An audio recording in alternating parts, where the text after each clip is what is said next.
Normally, I'm not a believer in what I'd call fictitious fairy tales like werewolves, vampires, and such.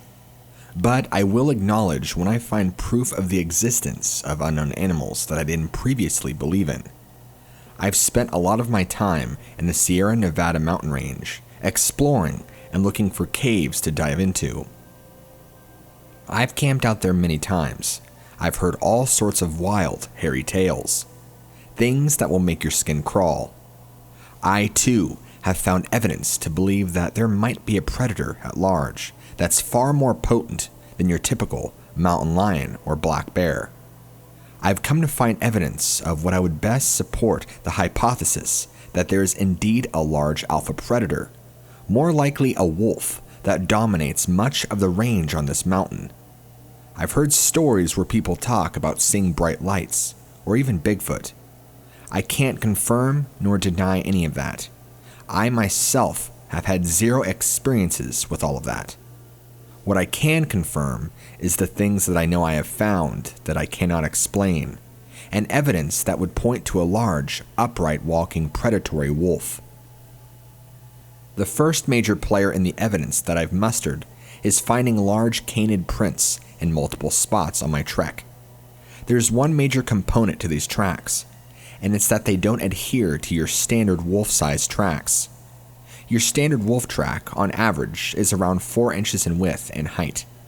These that I've found are easily doubled, if not a little larger than double, and the indent is very visibly noticeable. This leans toward the fact that whatever large canine made this is not only larger, but much heavier due to a deeper indent into the soil. Here's where things get even hairier. They don't follow your typical quadrupedal pattern that a dog or a wolf would follow. They are bipedal by the pattern, following a 2-step pattern with a 4 to 5 foot stride. Massive strides. Does this support that there is some sort of large upright walking wolf around these parts? I'm not sure myself, although the evidence I've found seems to strongly show support of that for my findings. The real kicker to it all is I have found 4 to 5 sets in total of these same large canid bipedal style footprints throughout my time out here, all in varying locations and different spots. I struggle with the concept because I believe that if a wolf was to walk bipedally, it would walk like a bear in the sense where they only walk for a short distance. But the longest stretch of tracks I found went on for well over 15 feet. All of these tracks were much in the same with indentation into the dirt, size, stride, and stepping pattern. It's possible that there could be a large pack of wolves out there that have grown to an abnormal size, learning to walk bipedally for short distances at a time. I have never found sets of tracks where it's more than just one. These are all just singular wolves that I've found on my time out. That is just one, what I like to call set of evidence, if you will. Now, I'm not saying what I'm about to tell you is necessarily evidence leaning towards my hypothesis, but it makes you wonder what's going on. What's killing these animals in the way they're being killed? I have discovered multiple deer and 2 black bears on account, dead. To dive into details a little more, I'm going to discuss with you the black bear deaths. Black bears do inhabit these mountain ranges, and although I don't see them as much, I do know they are here. I respect their space and that this is their home. To my knowledge and understanding, black bears don't have any predators that are above them. They don't have to worry about being killed due to them being omnivores, and their size and stature alone is enough to ward away mountain lions, for example. I'm sure a mountain lion and a bear have gotten into it before in nature, but I wouldn't put it past me, but I don't believe that is how these 2 black bear that I found were killed. I had come to almost a small valley where there is more tree coverage and lots of rock. Great as a protective enclosure with a small little cavern-like den. I had stumbled upon an actual black bear den. If I hadn't traveled down a 50 feet steep rocky incline of this hill into this little pocket of an area, I wouldn't have found what I did. Outside this small bear den, I know it was because I did check out the den after finding these bears. I discovered the cadavers of what looked to be 2 deceased black bears. The manner in which these black bears were killed was gruesome, to say the least. Both bears were within 10 feet of each other, killed by an unknown and unforeseen predator. The larger black bear, what I believed to be a male, but I didn't check, only judging by its size, had its head completely torn off its body. There was no head to be found anywhere around the area or visible vicinity that I was in. All along its body was large, deep gashes that looked to come from claws of great size. It was a bloody mess. Although the blood was coagulated, you could tell whatever happened that this bear suffered severe damage. The other bear, which lay no more than 10 feet away from the other bear, appeared to be smaller in size and frame. My guess was a female. As with the first, I didn't think in the moment to check the genitalia. The similarities and damage to this were mainly the deep gash wounds all over its body. It made me think of grizzly bear gashes, how they're so long and run so deep. These bears' body were shredded. The claw pattern wasn't even that of a bear though. It was different. If we're being honest, the flesh was far too mangled to get an accurate look as to what any claw pattern was exactly. The difference between the two bear is that this one was smaller, had its entire throat torn out. There was a lot of dried blood around it. Both of these bears had just died within the last day, judging by the freshness of the kill, so they were still rather fresh. Had I not wandered down into this area, I wouldn't have caught this grisly scene. Sorry about the pun. I just wanted to shed some light into a bleak scenario. The smell of decay hadn't even hit me until I wandered into here. The tree coverage and enclosure was so thick with rocks, it was almost encasing this area loosely, if that makes sense. I can see why it made for the perfect den spot. Anyhow, after spending maybe a few moments observing these dead bear and looking for any clues, I found bits of long, stringy black hair. This hair did not belong to the bears, but something else. I found it in small clumps in random sizes around the general radius of, I'd say 20 feet around us if I had to guess. The dirt beneath our feet was disturbed.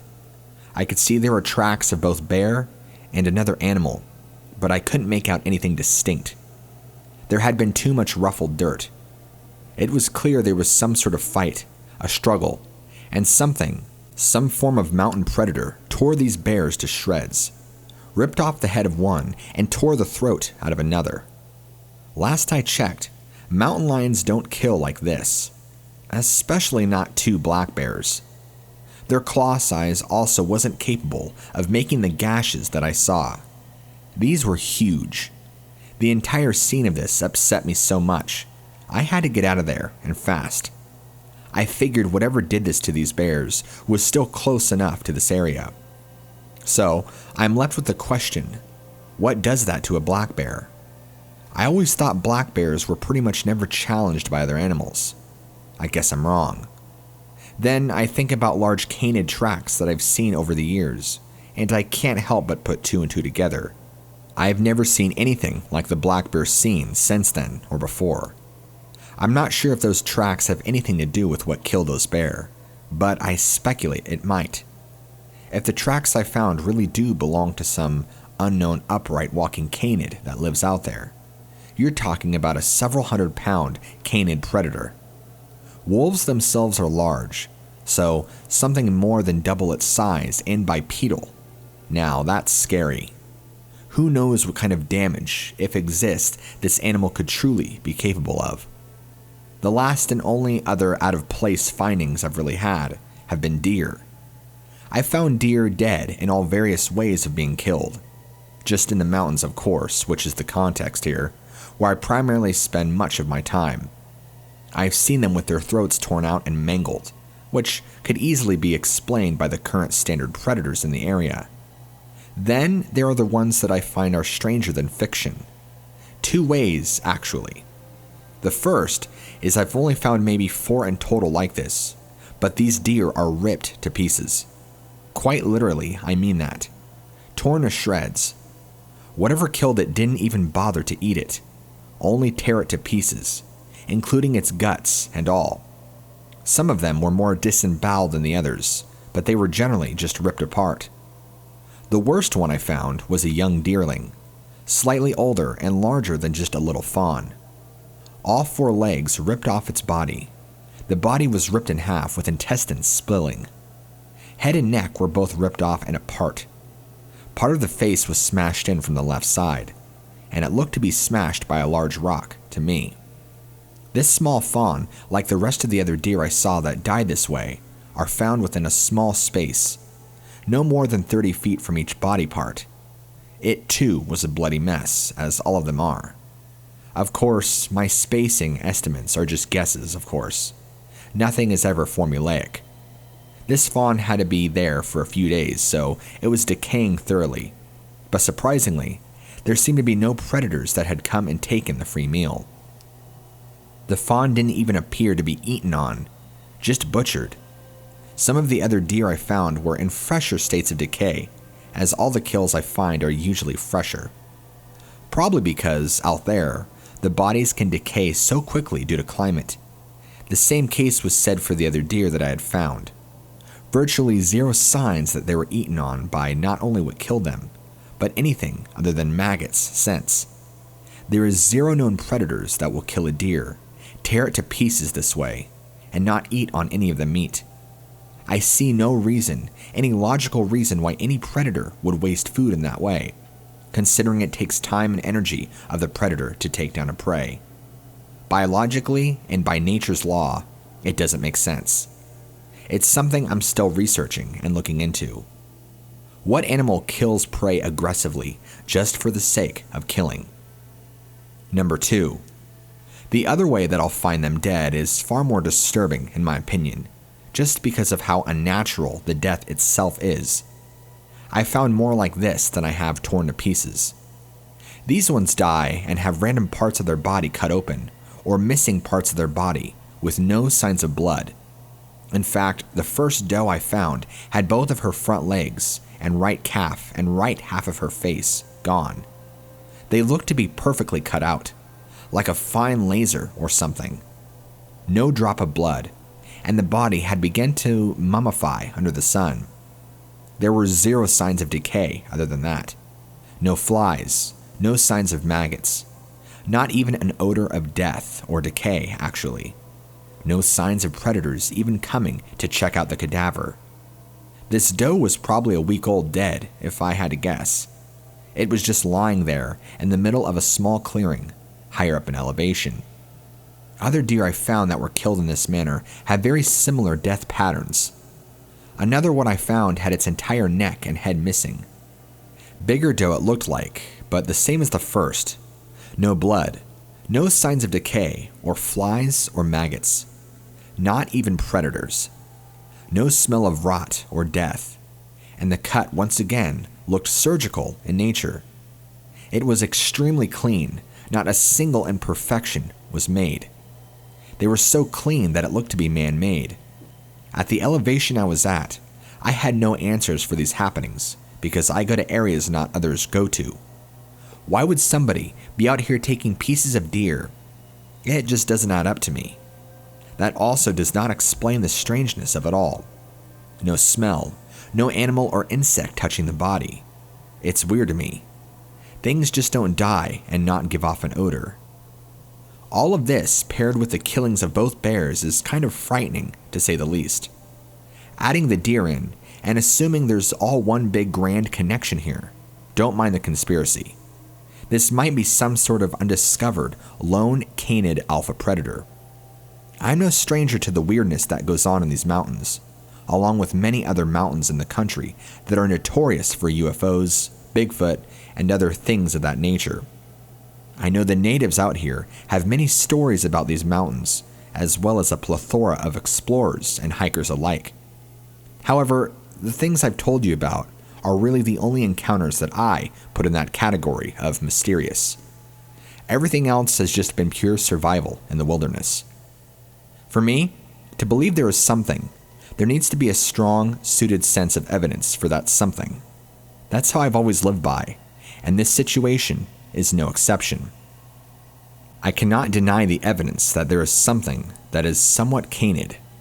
I have no idea what it is, and others that I have talked to and spoke to don't seem to know or have an idea. Everything I know and have heard points in the direction that it is not an existent animal currently. Then we go back to the deer and the bear situation. That's very unnatural of any predator to do, whether it to be another predator or its prey. Maybe this is all a part of the weird stuff that goes on. I will continue to be vigilant, aware, and respectful of my surroundings, of the animals and places around me. This value is held true, especially when I am out in those mountains. I can't say for a fact what I've pieced together is indeed a real living creature, although it very much so is in my head. But it is definitely evidence that is based on something. What I'm not sure, I can only hope to find those answers as time goes on.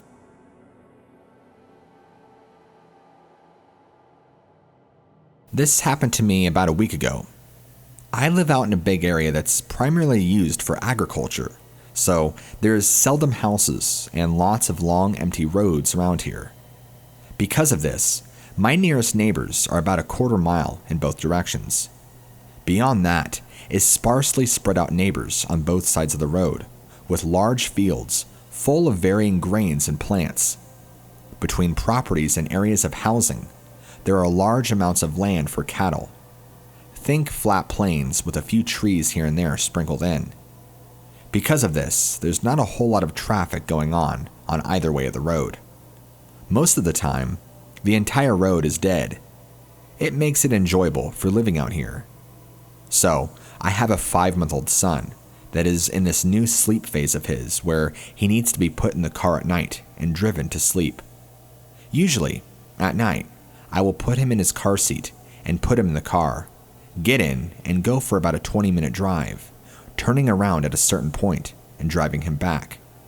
This always seems to help him lull him into sleep and works every time I do it.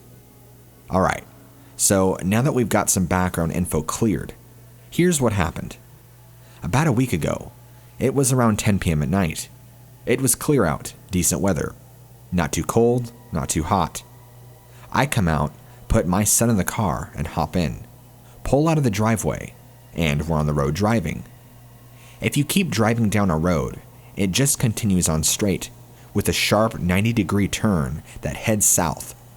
This road continues only for a few houses on either side, but mostly vast empty farm fields and grasslands that haven't been used.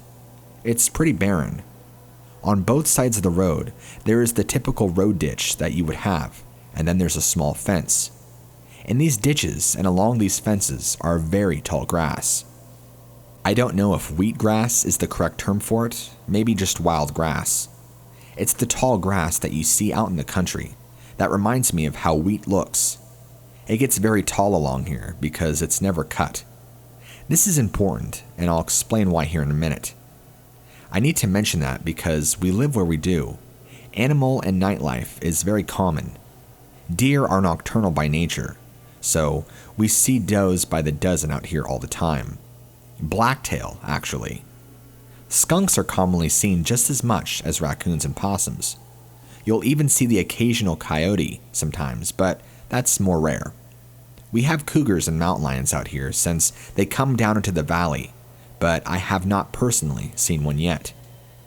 Deer will sometimes pop out in front of your car at night. Same with other smaller critters. This is just something anybody that lives out here will know about and understand as common sense. I know there's wild animals at night. I just don't know what it is that I saw. I know it was not a deer, plain and simple.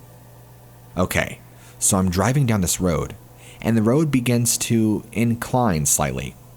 As I'm going up this long, drawn-out, slow incline, I notice the tall grass rustling on my passenger side, or right side of the road, and it's caught in my brights. I immediately get ready to brake because I'm thinking it's a deer about to jump out across the road, or maybe a skunk or something, and up stands this dark shape, hyena-looking animal that seemed to stand up on 2 legs. It was tall, taller than a man. It scared the crap out of me. It all happened so fast within just a few seconds, but I got a look at it. It reflected a dark crimson kind of eye shine, because my brights hit its eyes. It stood up out of the tall grass, facing my direction. I don't know if it looked directly at my vehicle, but I saw its face. It was very twisted and hyena looking. I wish I could describe it better for you, but I can't. It gave off a really bad vibe that I felt the second I saw it, and it lingered. It was this horrible feeling I felt in the pit of my stomach that just screamed I shouldn't have seen what I did.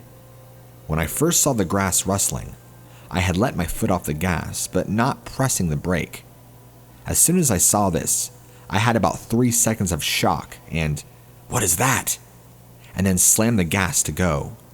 The whole time, trying to rationalize what it is that I saw and what it could have been.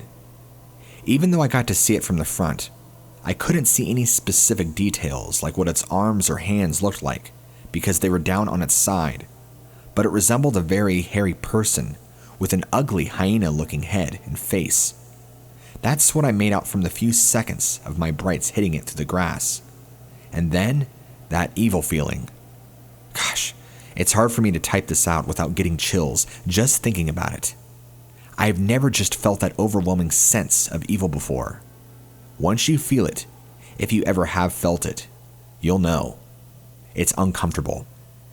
The spot I usually stop to turn around at, I sat there for a minute and hesitated on what to do because I had to turn around to go back home. The exact same road.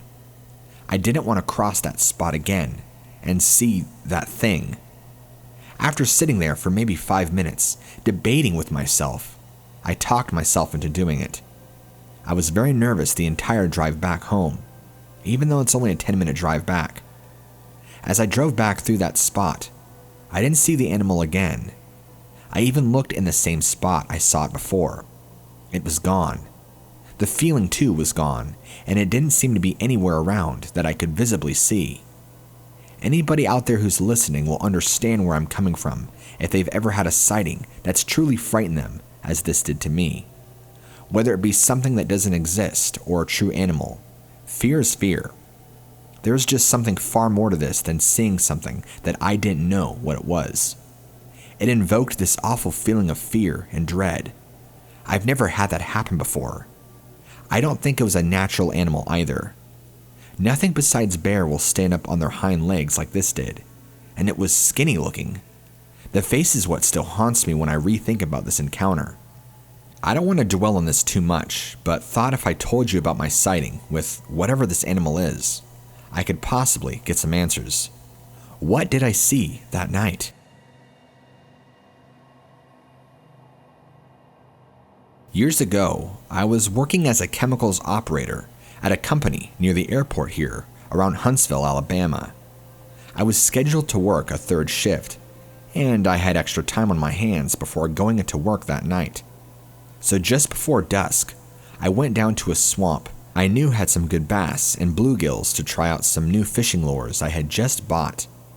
Now, mind you, this is in the afternoon hours, and some people were still driving up and down this road, getting home from work, so traffic was pretty frequent. As I stood along the edge of the road in the swamp, casting my lure out, I hear a very large tree snap and crash in the backside of the swamp.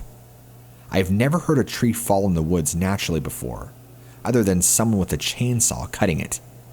Then, 2 minutes later, another tree snapped and crashed close to the same area.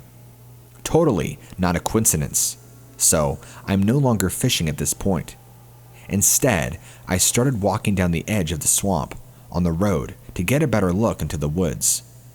I couldn't see anything moving or standing, at least as far as I could see anyway. Since the sun was going down behind the swamp, it was very dark in those woods. I started to hear something running towards me. I wasn't scared because I could tell it had to be small, running my way. Then, out of the thicket of the woods, came a red fox running straight at me and passed by me by about 2 feet, crossing the road, not even looking for cars or anything. It was completely scared out of its mind, like something was hunting it. I turned back towards the swamp that this fox had ran from, and I could smell it. the smell of a wet, dead goat that had been rotting in the hot summer sun for about a week. It was god-awful too. I got that eerie feeling that I should leave, so that's exactly what I did. To this day, I've never gone into those woods to investigate what made me feel that way. I know that foxes don't normally run toward people, but that fox was scared of something in those woods, and it didn't give a damn about me or heavy traffic. No, I didn't see a Bigfoot or a Dogman, but then again, I have never seen a Black Panther either, and I know they are real. 2 trees falling, fox running by my legs, that horrible smell and that eerie feeling. Too much to be a coincidence for me. I took my cousins out for a night stroll out this last month. Some backstory. Usually every May, a lot of my family will go out to my wife's cousin's house, which has tons and tons of woods surrounding it. It's very peaceful. Every May, a lot of us cousins will go, see each other, and have tons of food and hang out for a few days at a time. Think like a big Christmas get-together, but instead it's in May. This time, we decided at night to do some night hiking around these parts, to explore and to see what we could see. My wife's cousin has great sets of high-powered flashlights. They're the rather expensive kind, but they work great. They have multiples of them, so I decided to take a few of the little ones out with me. So it was me and my 3 little ones, aged 8 to 13. So maybe not little ones, but they're still just kids. The entire time we're walking around, we aren't seeing a whole lot of anything. Mainly just deer from time to time, and that's about it. They were terrified that a cougar was going to get us, because cougars are nocturnal hunters.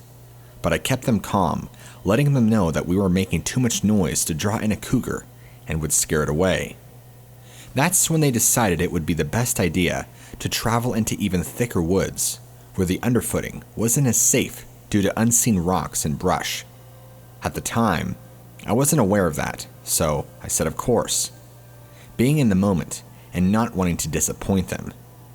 I feel like bravery got the best of all of us as we traveled into the thicker and thicker, dense parts of the forest. It was quiet, but I had noticed that there had been no crickets out at all this night. Having really nice flashlights, we were pursuing to push as far as we could. The part of the forest that we were descending down was a hill that eventually drops off to a steep canyon, which drops off again into a small river that flows around the area. During the daytime, the scenery and the sights are beauties in their own right, but during the night, it could be a death trap. As we're descending down to that point into the thickness of the forest, we hear branches breaking and the sounds of something big moving around just a little past us in the trees and brush. The time of year was not in our favor.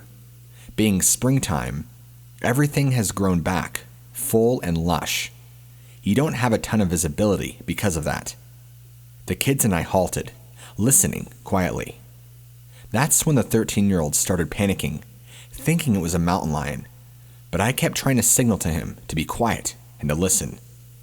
That's whenever it was stopped making noise.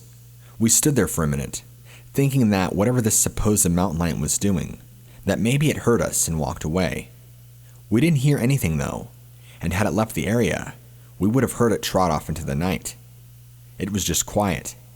I kept signaling to the others to slowly start to back away in case it was, and that's when we heard whatever it was start coming towards us in the trees. It sounded so much bigger than any mountain lion because each step it took was a heavy thud. That's when I started to grab the kids and swiftly retreat back up the hill we were coming down. We were all trying not to scream. It was an incredibly scary situation to be in, and I think even the more experienced and tough men of the mountain would have been terrified. I turned around to hopefully, or not hopefully, catch some sort of glimpse of whatever was moving in our direction towards us, and I see this big yellow glowing eyes higher up than I am. That's when I lost it, and just bolted it with the kids out of there. When I saw those eyes, that was enough for me. I never shined my light at them. They were just glowing up there in the trees. Luckily, the kids never saw it because they were busy running up the hill, thinking it was some big mountain lion. I know for a fact that it was for sure not a mountain lion. It was big, tall, and sounded like the weight of a great weight. Why it started aggressively approaching us, I have yet to know. I don't think it bothered to chase us up the hill or anything. When we got out of that thicker part of the forest and the land had flattened out, there was nothing behind us and no signs of anything following behind us. I didn't care. I just got us all back to the house, and that was that. They were freaked out, telling their parents that we went out there and almost got eaten by a huge mountain lion. I played along and agreed, but I know it wasn't a mountain lion. It's probably for the best the kids never know it was either. I will never tell them that and risk scarring them for life, especially about those eyes. It was a scary experience, and it's kept me out of that area at night.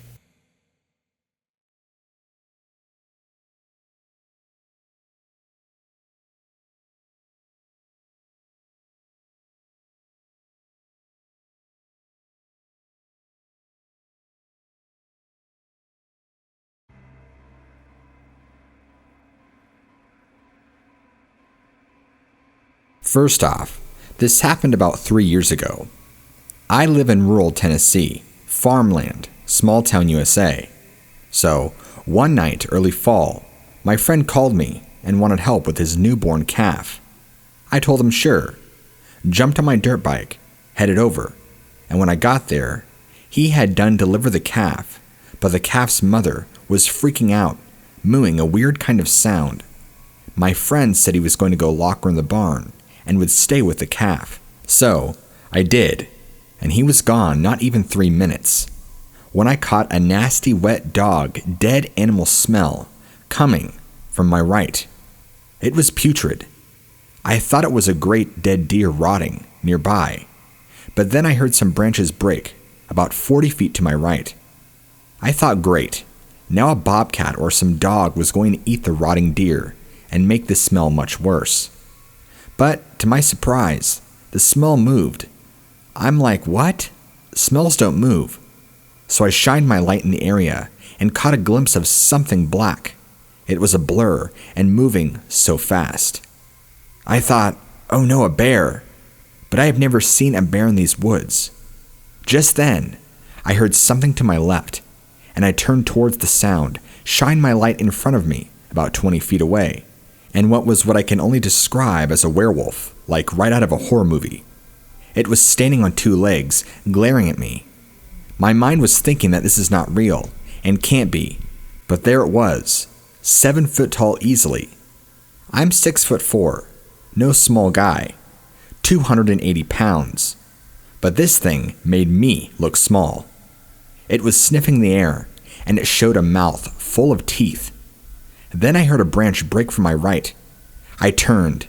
Another one, but smaller, about 6 feet tall, standing on 2 legs, so I positioned myself so I could see both creatures when the bigger one freaked me out even more. It took its arm, pointed with a huge claw looking hands at me. I was like truly terrified, and I remembered the newborn calf still hiding in the grass. So I reached down, pushed the newborn between my legs. The larger creature looked at me, shook its head like to say no, don't do that. Just then, I remembered I had my father's World War II Colt 45 he had passed down to me, so I pointed it at the larger creature, thinking I'm going to get one shot in before I die, but I was going to go out fighting. Just then, the larger creature made a weird clicking sound. It hurt my head, made my eyes water, and to my relief, the larger one went to all fours and took off with the smaller one beside him. Like I said, it's been almost 3 to 4 years since my encounter. I never told anyone. I mean, who would believe you if you saw a real werewolf? I mean, you hear Bigfoot, but werewolves. Anyway, you can believe me or not. I truly don't care.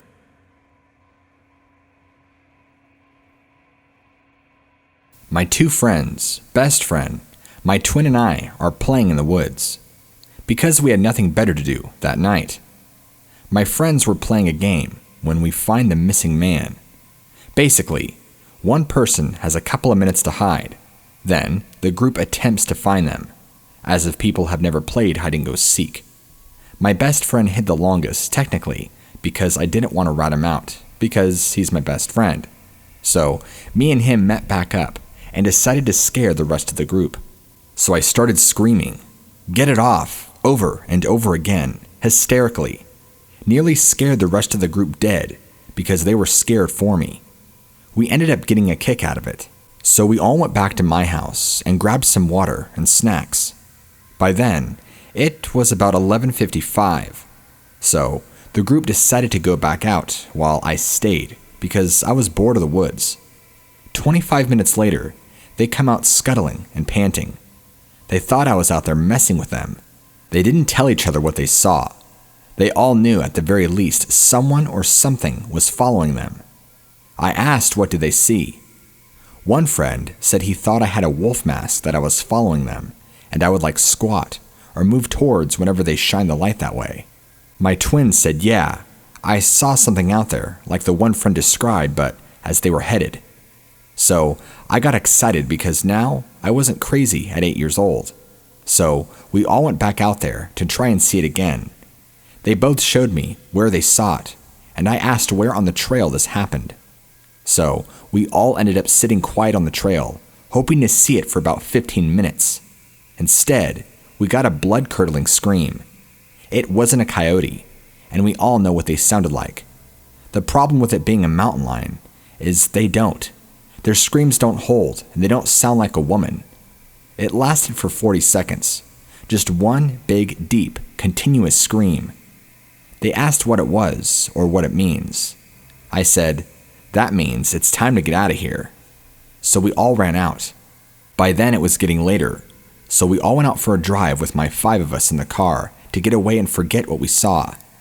We come back, it's like 1:20 in the morning. My friend dropped off my best friend, my twin, and I. 5 minutes later, my best friend got a snap that the two friends saw something on 2 feet, covered in fur, running in Kelly Myers.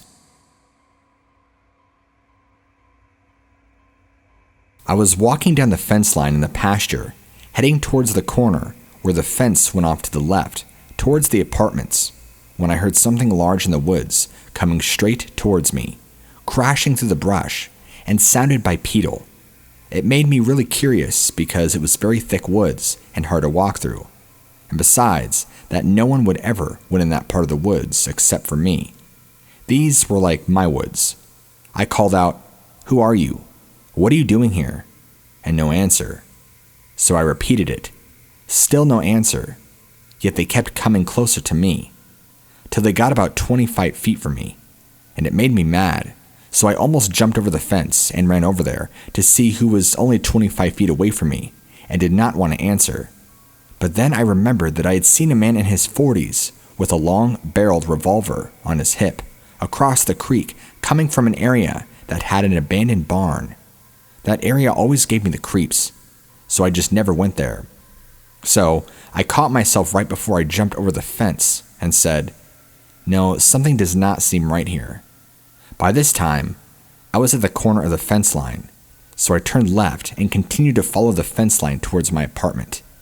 Then I heard bipedal steps of this, what I thought was a person, because 40 years ago, we did not believe in Bigfoot or anything like that. I stopped walking and it stopped. So I started walking again, and it also started walking along the side of me, about 25 feet from me. The woods are very thick here in Louisiana, so you cannot see through them. As I walked, I made sure my razor blade arrow was well notched, and never took my eyes off of who or what was walking parallel from me.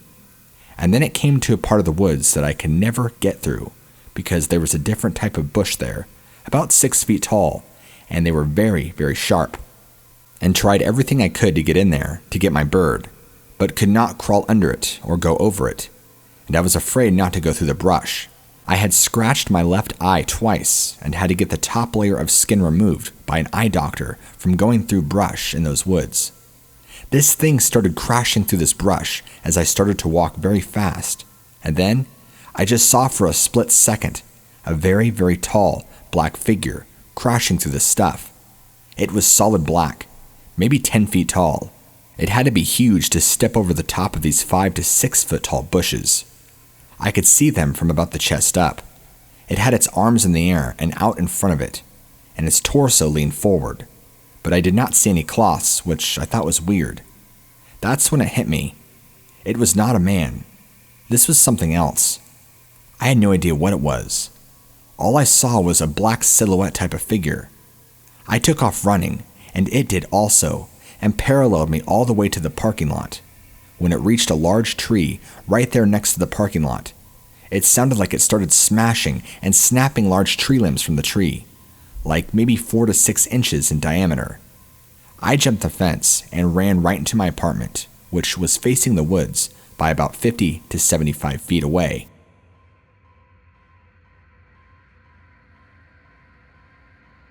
I was hesitant to bring this story and even tell anyone about it due to the weird nature of it, but I see others are sharing, and I'm hoping somebody could have I have an idea of what this could be type of answer for me. Little background. I am originally from New Zealand. I was a horse trainer and lived literally at the foot of the mountains. I know all different wildlife and can say I've had no fears of ever walking at night through the woods. Have lived my whole life doing this with no issues whatsoever. I come to the USA, and my husband knows how much I love the woods, so he takes me on my first trip to Mount Hood. He decides to surprise me with staying in a random off-beaten path place. It's legal to be here, but it's not a campsite or anything. Imagine a 7-hour drive and not seeing a car or soul for about 2 to 3 hours. That's just how far into the woods we were. So we set up, I take a walk around the entire place. First time in American woods, and I am bloody excited. I go chop some wood for a fire and splash around in the river, 6 feet from where our campsite is. Afternoon turns to late afternoon, and we both take a walk along the winding river. Forest is thick, mostly something like pine trees, but you can see space in between. We sit to chat and enjoy the silence.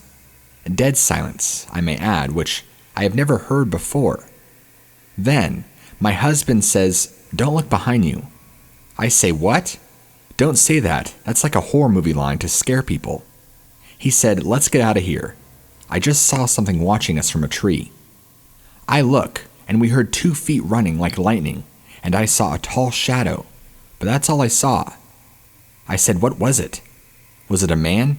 And he said it stood up like a man. So it was maybe some pervert watching us. Maybe a criminal hiding out here. I thought that it was bloody weird. Who would be out here just peeking at us from the tree? It felt wrong, but I did not question him. We got back at the tent, and I couldn't let it go. The logic of a single man being out here, just stalking us, and then bolting off like lightning speed, just didn't make any sense.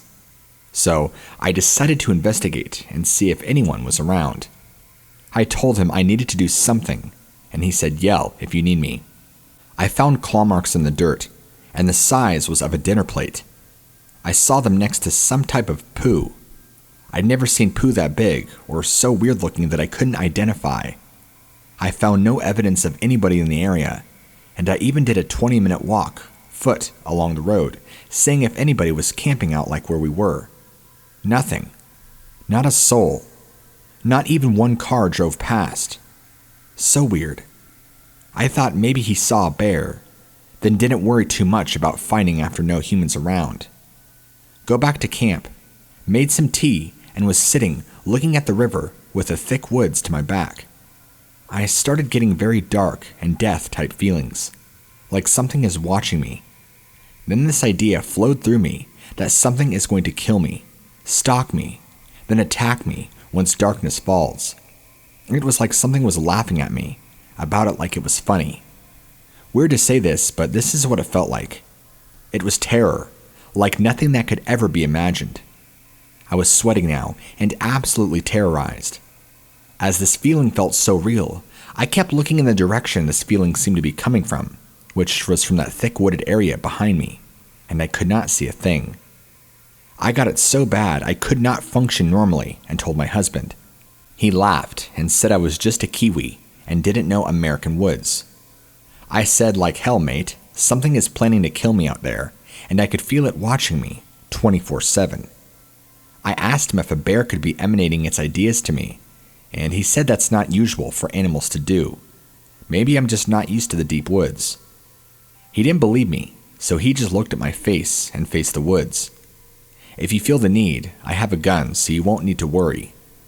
Then when he mentioned the gun, some weird emotional feeling came at me saying, a gun won't stop me. Nothing can save you if I choose to get you. Now this is why I've never told anyone, because this sounds bloody crazy, I know. But there was something sending me real, dark vibes telepathically. I knew it wasn't me. I'm literally at this point like a crack addict, looking left and right, and left again, planning to see the thing when it comes at me. Nothing happened, and then darkness fell over us. I'm listening, but it's dead silent. I can't even hear little bugs making sounds. I can't take the suspense, so I go to the tent, and my husband is still laughing. He joins me 20 minutes later, gives me a hug, and realizes I'm feeling like death is coming. He hugs me and drifts off to sleep. I get that vibe again, and it's like it's playing a game with me to make me more scared. I know something is out there, and then I hear walking to the tent, and I am making gateway plans in my head, when I hear breathing at the tent right by my head. I see nothing because it's pitch black, but there is silence, dead silence, so I could hear something outside my tent right by my head. I freeze and cannot breathe. I am too scared to move my hand to grab my husband's hand, because I know if it hears anything, we're dead. Then boom, it hits the tent, and the entire thing shakes. My husband startles awake. He gets mad at me, thinking I did this to scare him. I said it's not me. There is something out there. He hears the sound like a big old buffalo breathing, as if it had smoked for 30 years. He finally believes me and whispers, I'm loading the gun. Then movement hitting into the tent again. He said, okay, this is serious. If it happens again, this thing breaks in, you run, and follow the river upstream, and I will stay and fight it off with a gun. Give you a chance to escape. Something moves, and as soon as my husband grabs the gun and makes that loading sound, there is silence again. We do not sleep after this. I am alert like hell, and morning finally comes, and I go outside and see claw marks in the dirt and dinner plate size again with this huge pile of weird poop, and I think, is this a monstrous bear? And it can send feelings to me in my mind? But then my husband says that I've never seen bear prints that big, and it could have been a Kodiak or a giant grizzly just passing through. We were both so shaken, we packed up and ran like hell out of that place. Sorry it was so long, but can anyone just tell me if they think this was a big bear? Do bears send feelings like this to your mind telepathically? I'm pretty sure I've never heard of this before, but I am also not an American native.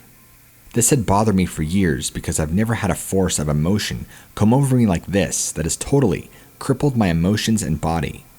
I feel like I can't rest until I know what this was.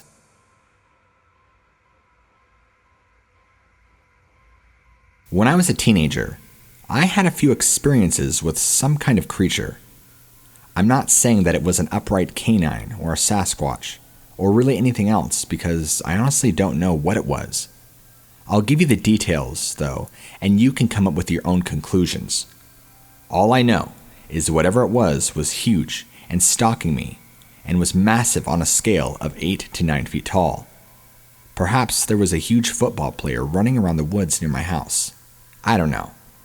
But the story still gives me the chills to this day, and is the reason why I never keep my windows open at night anymore, or ever open my blinds except during the daytime.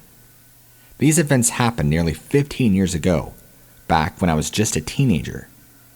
I came from a small town in rural Northern California called Paradise. It was a beautiful, safe community, where kids like myself could go out at night without fear of getting kidnapped. A place where almost everybody knew everyone else, and the town was incredibly tight, with a lot of local traditions. We had things like Golden Nugget Day, where we would hold a massive parade through town and celebrate that one of the largest golden nuggets found in America was discovered right there in our hometown back in the 1800s. We had celebrations to remember our roots to the apple farms that once grew all over the ridge, and we would cook apple pies and sell them in our downtown park. We even filled all the main streets with American flags during the 4th of July every year, where on both sides of the street you would see massive flags for miles and miles. The town was a pristine, beautiful community that was nestled right in the heart of the Sierra Nevada mountains. Unfortunately, the town no longer exists as it burned down last year in a massive fire on November 8th, 2018. So even if you wanted to send somebody to investigate my claims, all you will find, unfortunately, will be ruins of a once thriving community of nearly 50,000 and endless mountains scarred by flame where forest once stood. But all the events that happened to me are true. As beautiful as the town was, I always had this dread about the forest. I lived across the dam in a suburb of Paradise called Magalia. Just behind my house was an old forest that we called Dogtown. From what I know, there wasn't anything nefarious or dogman related in regards to the name, but the name is as old as the town, and considering my family lived there for 7 generations, the reasons for the name I'm sure have been lost to time. My father used to tell me that Dogtown got its name because some old lady once owned a lot of dogs in the area. Another legend has it that it was what they once called an old Native American tribe that once lived in the region. There were other stories as well, but honestly, I don't give any of them merit, because the honest truth is that's just a name. Those woods always gave me the creeps. I'm not sure why, honestly. Probably the legends the school children used to tell each other about how teenagers died on the road once by seeing something they shouldn't have seen, and it deformed all their faces. Learned later in life this never happened. But even after I got a car, I didn't like driving the long way through Dogtown unless I had to during day or night. I never drove the road at night. I was always too afraid to do so. Near Dogtown, there was once a river that had been turned into an artificial lake by a dam. There aren't any houses or anything there, just the water in the dam, but it's a perfect spot for anything to live if they needed food, water, and shelter from the environment due to the thick, tall canopy of trees. The backyard of my house led to this forest, and the town in general was built in the forest itself, which led to an abundance of wild creatures, from bears to mountain lions, and deer were always walking around our house. When I was 15 or 16, I started playing video games fairly late on my computer during the summer, and when I say late, I mean like 2 or 3 in the morning sometimes. I was pretty addicted to one game in particular, and stayed up hours playing it. Unfortunately, nearly my entire life, I've always had this curse that for some reason, the air conditioning doesn't get to through the vents. I now live in Florida and have the same issue with this new house. It's a wicked curse. In California, this wasn't too much of an issue at night because the nights were always so wonderfully cool. I would just leave my bedroom window open and the cool air would come in, right in. I had been doing this for a while with no problems and didn't see any need to close my window when I went to bed. That is, until one night when I began to hear it. I'm going to guess it was around 1 to 2 in the morning that night, and I only had gone to bed shortly prior. I was already mostly asleep when I heard a really weird noise that woke me. It was like a screaming yowling that was the mixture of a screaming baby and that of a cat. Now, I've heard mountain lions my entire life, and I know they can sound like a screaming woman and make all sorts of strange noises. This wasn't like that. It's very hard to explain the sound, but closest sound I could say was that of a dying cat, child, or something. At first, I just felt it annoying and assumed that it was just some stupid cat having sex down the street. But the sound kept finally getting louder and louder as whatever it was walked down the street toward my house. Finally, I got annoyed and creeped out enough to where I closed my window and quickly fell asleep. I didn't think of it the next day because it wasn't that big of a deal. That is, until it came back the second night, and the night after that, again and again, repeating always between midnight and 3 a.m. The first week this happened, it only annoyed me. But after about 2 weeks of this creature constantly walking down my road at the same time every night, screaming its head off and always heading toward my house, I started to not like it at all. I tried peering into the darkness to see if I could see anything in the street, but I never could. I couldn't make out any figures or shadows in the darkness, and I never got to see what it was that was making those yowling noises. The part that freaked me out the most was that every night it would come to as close to the area across the street from my house, and that is where it would stop. I felt like it was watching me, and I had no idea what it was, and my young mind was going through wild thoughts of a crazy demon cat creature trying to eat me through my window. So eventually, I just stopped opening my window. I kept it closed, and soon after, the issue had stopped. It had been about 3 weeks after that, and I had no problems at all. I no longer heard the sounds, and I was no longer hiding in the darkness, trying to find out whatever it was that was terrorizing my neighborhood. I'd asked my parents if they have ever heard anything, but since they took sleeping meds, they never woke up to anything at all. So I was completely alone with my knowledge of what was happening at night. Eventually, my fear subsided, and I forgot about the screaming beast thing because I hadn't heard it in such a long time. And then, things totally got a lot stranger and freakier. My bed was located against the window in my bedroom, with the head located directly underneath it. When I would sleep, the window would be located right above my head. One night, for whatever reason, I left my window open again. I'm not sure what woke me up that night, but I don't remember hearing anything. In fact, it was completely silent, both inside the house and outside. I just remember waking up and looking up and seeing nothing but darkness. Usually some light of the moon, stars, and lights from the neighbor's porch would come through my window a bit, but this time, there was just absolutely nothing. Just pitch black. I was still mostly asleep at this point and closed my eyes to go back to sleep. That is when it hit me, what I had just seen, and I jumped out of my bed faster than I ever had before and was looking right out over my window, terrified. I couldn't really make it out, but what I did see was a massive shadow covering the side of the window where my head was that was quickly moving to the right out of view.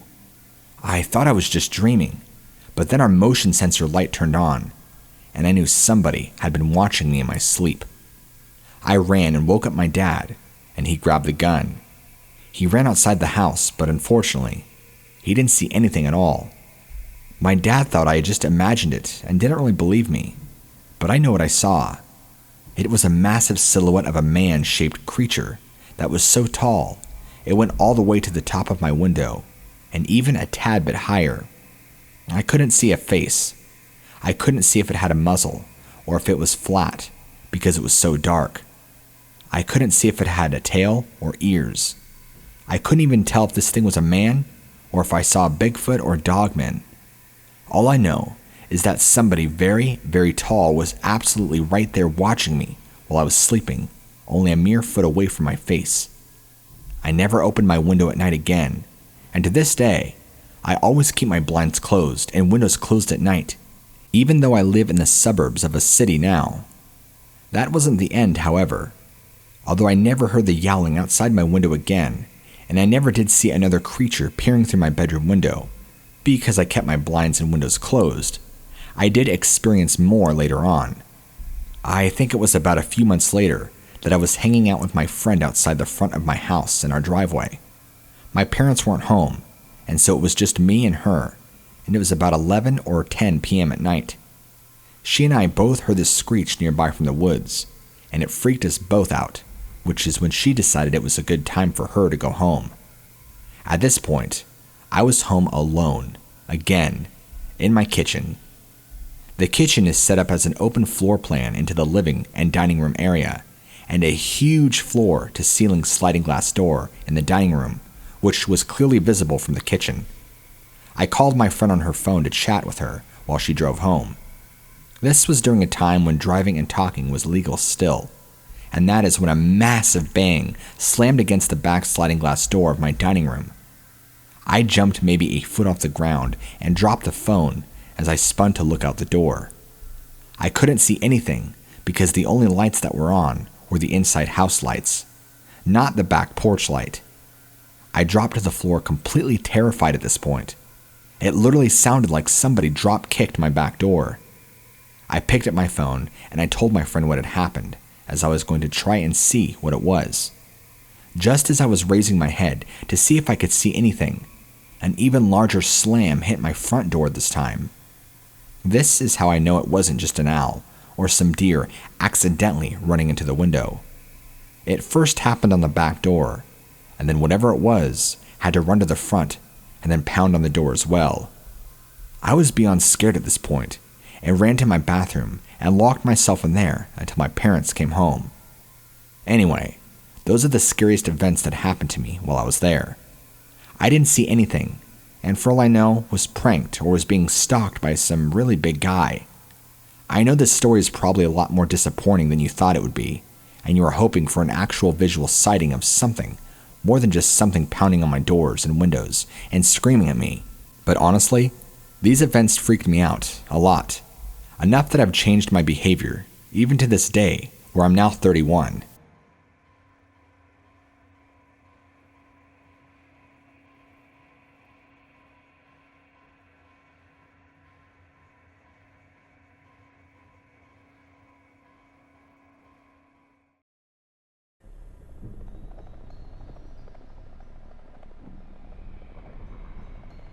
My incident happened over a series of days, 2 days in California, usually about 5:30 a.m. in the morning.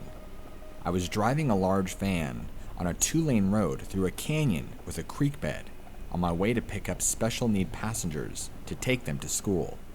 Suddenly, a mature deer came out of the woods and ran right alongside me, as if to get away from something scarier than people. As I took my foot off the gas, I slowed, and then seemed to speed up, which I found odd. Further on, an apparently young man came to the edge of the road on my left, smiling where the creek was. I stopped on a dime to let him pass to the other side, a steep cliff going up.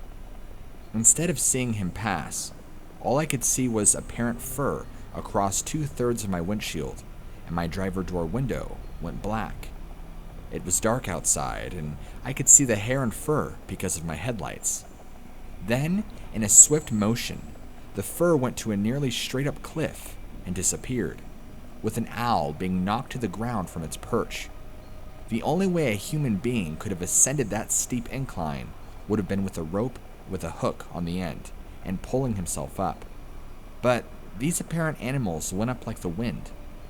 What I later figured happened is the 6-foot person I stopped the car for must have been a young Bigfoot, and the 2 adult Bigfoots escorted it up the hill from my right for protection. The one in front of the van was so tall I couldn't even make out a shoulder. The one on the driver door was no doubt keeping me from stepping out. Bigfoot crossing guards, or I witnessed a human abduction. When I returned from the trip, I noticed an 18-inch muddy handprint on the back of the van, and it must have been made when I was accelerating, even though my foot was off the gas. I had apparently intruded upon their hunt, and he was pushing me down the road to get me out of the way.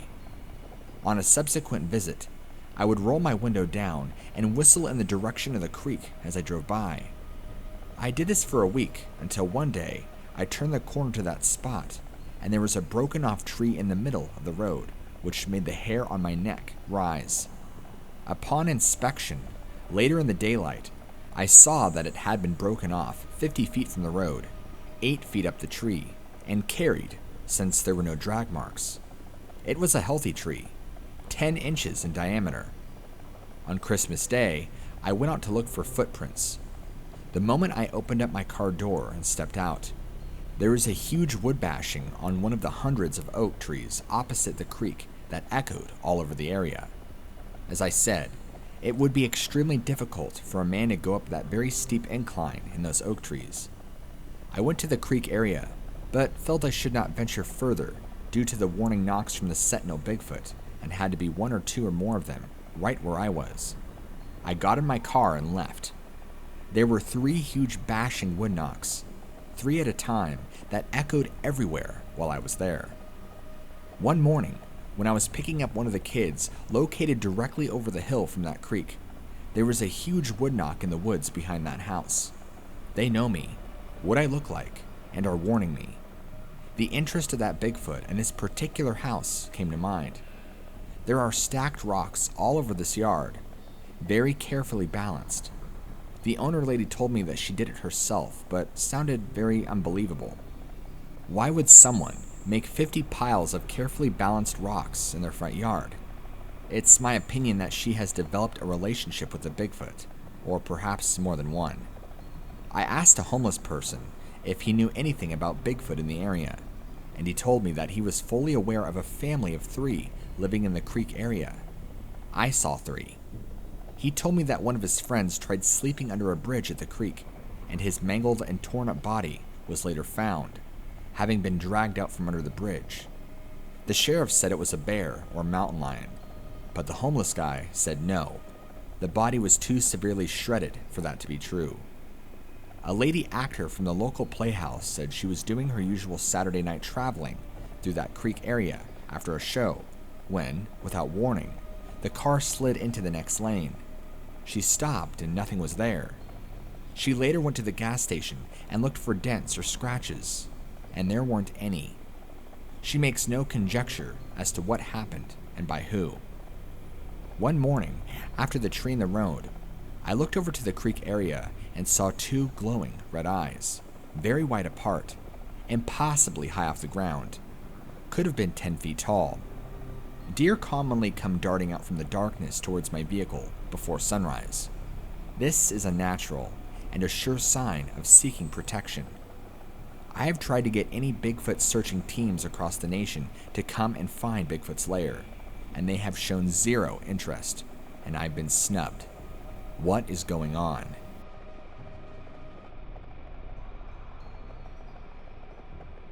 Now, this isn't a story I share a lot. Coming from the back country of Idaho, I've met plenty of people who have claimed to see the famous Sasquatch of the Northern Hemisphere. These stories are often shared openly in bars of where I grew up, and are widely accepted as a quantity of people here have also seen them. But I saw something much different. Wolves have been reintroduced into the Idaho wilderness in 1995 and were a protected species up until the fall of 2011. So Idaho and the area around Stanley were particularly dense in wolves, and many people had problems with them picking off livestock and pets. It was in August of 2010 when me and some friends decided to take a long 50-mile backpacking trip through the Sawtooth Mountains and fly fish at a few lakes that were far from the trail most people would take. These often produced the best fishing, since they were rarely if ever visited. There were 5 of us, and we also brought 5 horses. 3 guys rode, and the other horses packed cooking gear and other essential equipment. Me and a friend, I will call Josh, decided we would walk 50 miles since we were both leaving for the military that fall. The first day, we hiked around 10 miles and stopped at Lake Taxaway for the night. The only other eventful thing that happened that night was a terrible high mountain thunderstorm that destroyed my tent and got me and all of my gear soaking wet. Needless to say, that next morning, I was in a pretty bad mood. Deciding I needed to be cheered up, Josh made a plan that the other guys and horses would continue on our previously planned route and set up a camp, while me and Josh went off the trail a few miles to try and fish a small lake we had both been previously and had good luck. We spent the day fishing this lake, and honestly, catching more brook trout than we ever had before. After eating a few of the trout we caught, we shared a few drinks out of a bottle of Jack Daniels that I decided would be worth the extra weight in my pack. We both decided to sleep under the stars that night, since it showed no signs of rain. I woke up at about 2 a.m.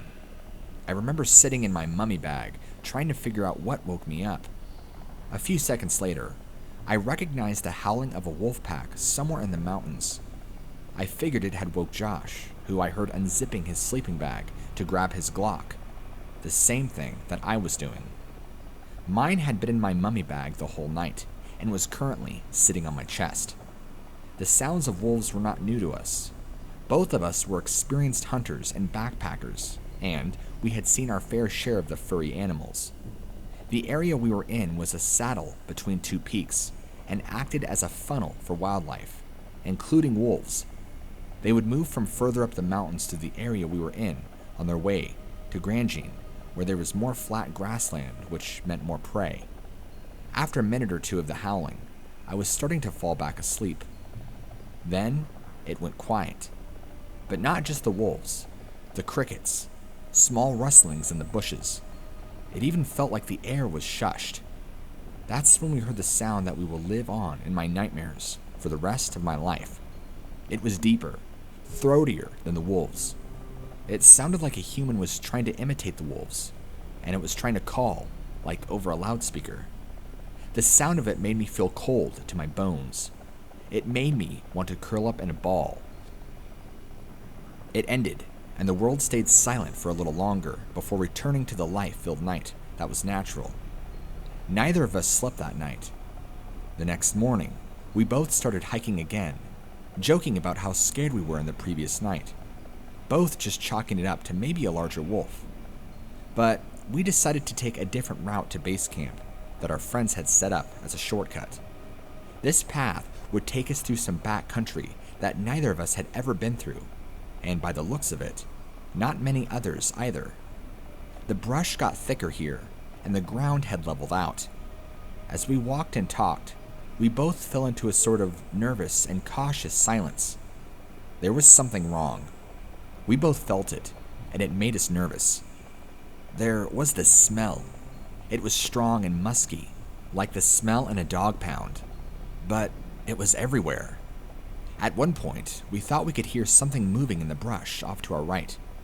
We finally started up the mountainside and got out of the trees and out into the open on a flat ridge. We got out snacks and started eating.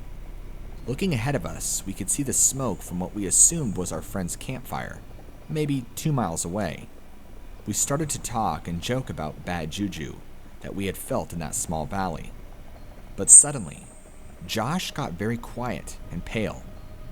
I looked behind me and followed his gaze to the opposing side of the small valley, maybe 400 yards away. It took me a second to see, but there was something dark and moving on the hill.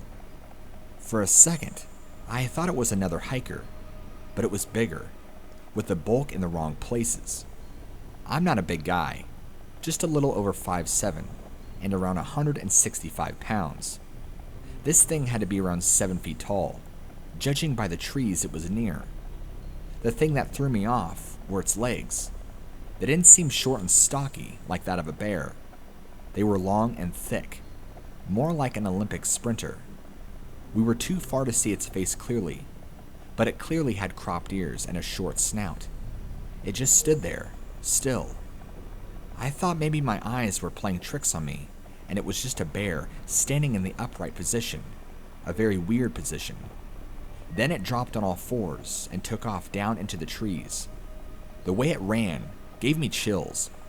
Its arms looked longer than its legs, vaulting it down the hill at an angle away from us.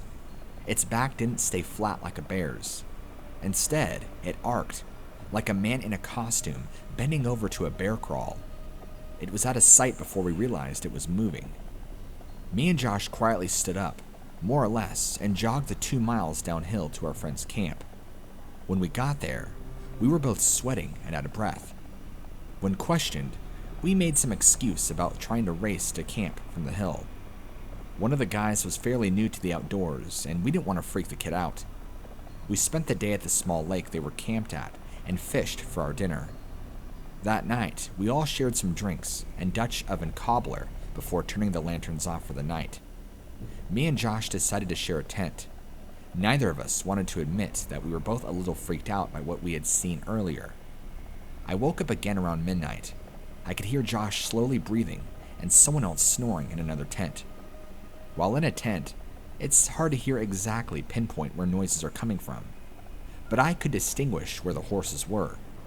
They were gnawing and pawing at the ground, which usually means they are distressed or anxious. This put me off a little. Then I heard it again. That same guttural howl from the previous night. But this time, it was much closer. It howled about every minute and continued to grow louder every time. I could tell Josh was awake, and like me, he was paralyzed with fear. The horses had gone quiet, and the next morning, we learned that they had broken their high line and had taken off. We heard slow, hesitant footsteps to the other side of the camp. Along with the sound of it walking was the sound of low growls and sniffling. Then, it slowly started moving. The breathing was like that of a giant dog, and panting. I couldn't move. I couldn't even breathe. I was afraid it would hear me.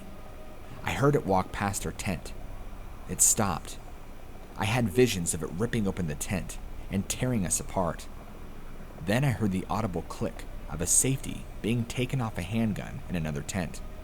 The thing turned and ran. After this, none of us slept. The next morning, we quickly broke down camp and found the horses in the nearby meadow that they stopped in. After this, we packed up and left our trip early. None of us wanted to try our luck with a second night. I have tried talking to hunters around Stanley and Grangian about it. They are hesitant, but say whatever it is, it kills cattle from time to time, and they think there are multiples of them. Local police departments have either a file for it, since it has taken so many cattle. People even believe it is responsible for the occasional hiker or hunter who disappears. Supposedly, leaves prints that are an elongated foot human with longer clawed toes. I have searched the web for it and other things like it. The images of Dogman are the closest thing that resembles what I saw. Easy to say, I don't have too many nights alone in that area of the Sawtooths anymore.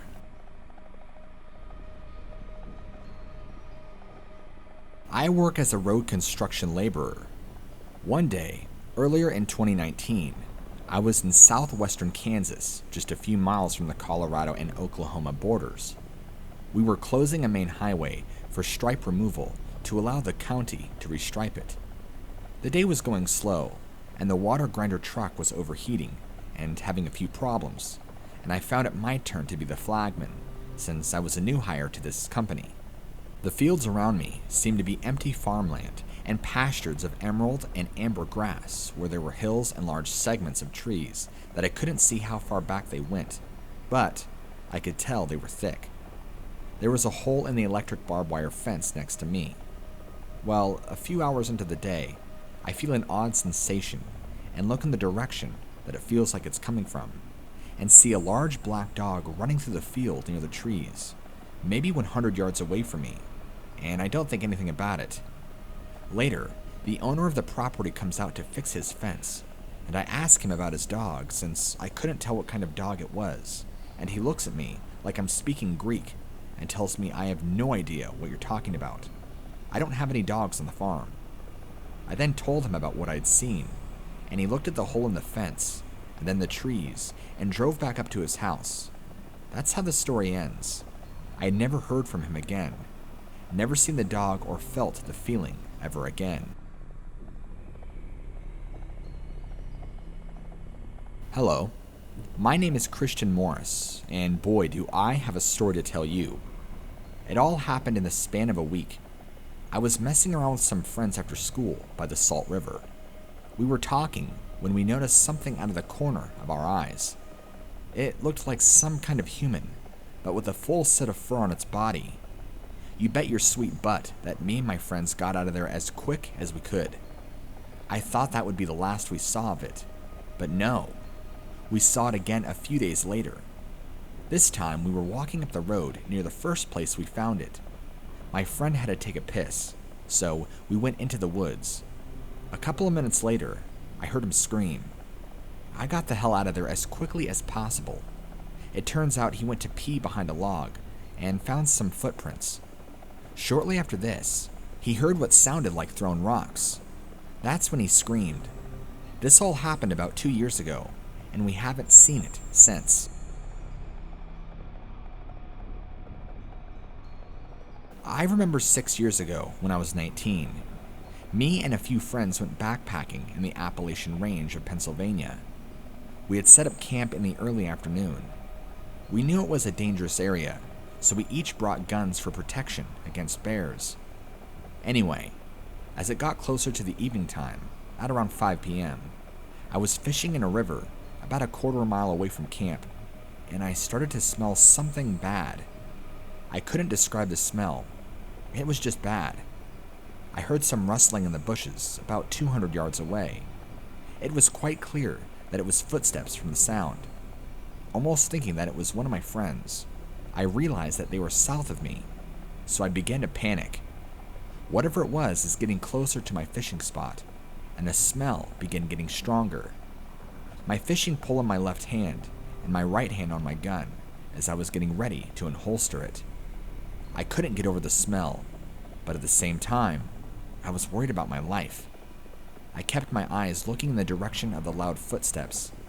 I can see a big open area, kinda like a pasture, about 65 yards away, which is where the footsteps are coming from. I see what I think is a man in a possible reddish-brown ghillie suit walking behind the trees on the edge of an open area. But the problem is that it was about 2 or 3 feet taller than me, as I'm only 6'2", which was unbelievable. None of my friends are close to my height, but that thing that I saw was built. I could see the muscle movement in its legs.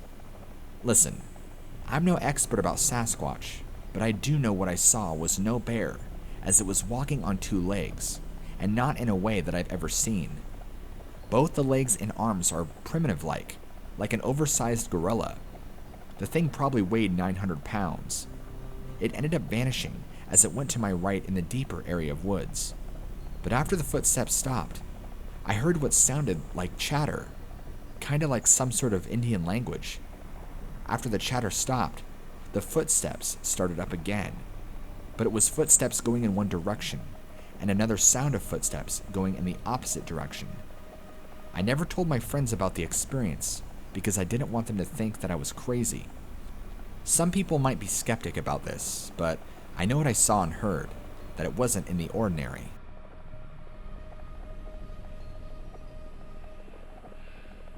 I grew up in a hollow in a pretty small town in rural West Virginia.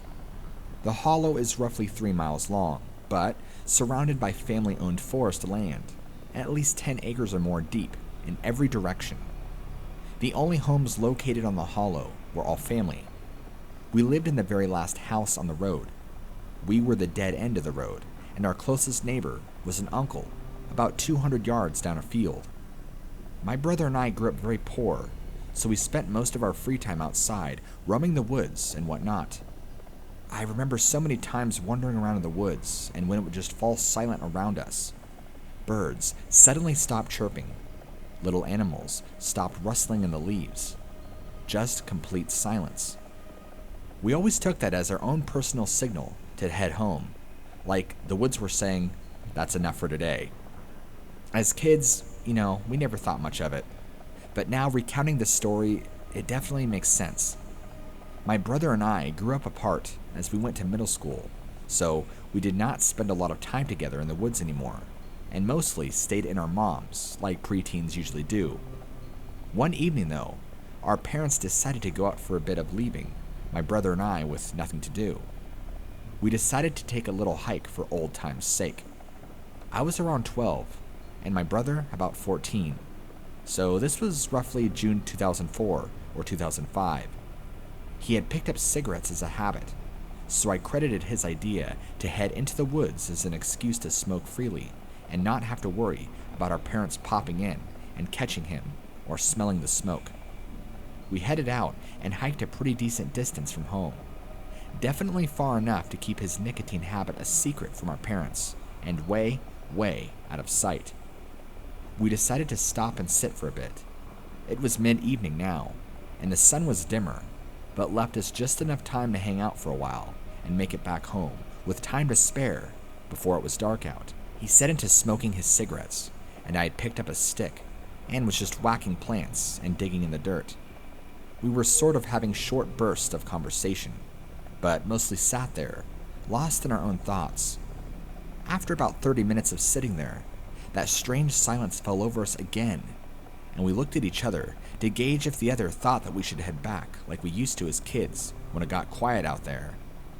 My brother just shrugged it off and lit another cigarette, so I went back to digging in the dirt, lost in my own business. I was feeling a little uneasy, but figured I was just being chicken because my brother seemed completely unbothered. I was so silent that I could hear my brother calmly breathing across from me and could even hear the tobacco crackle when he took a draw off a cigarette.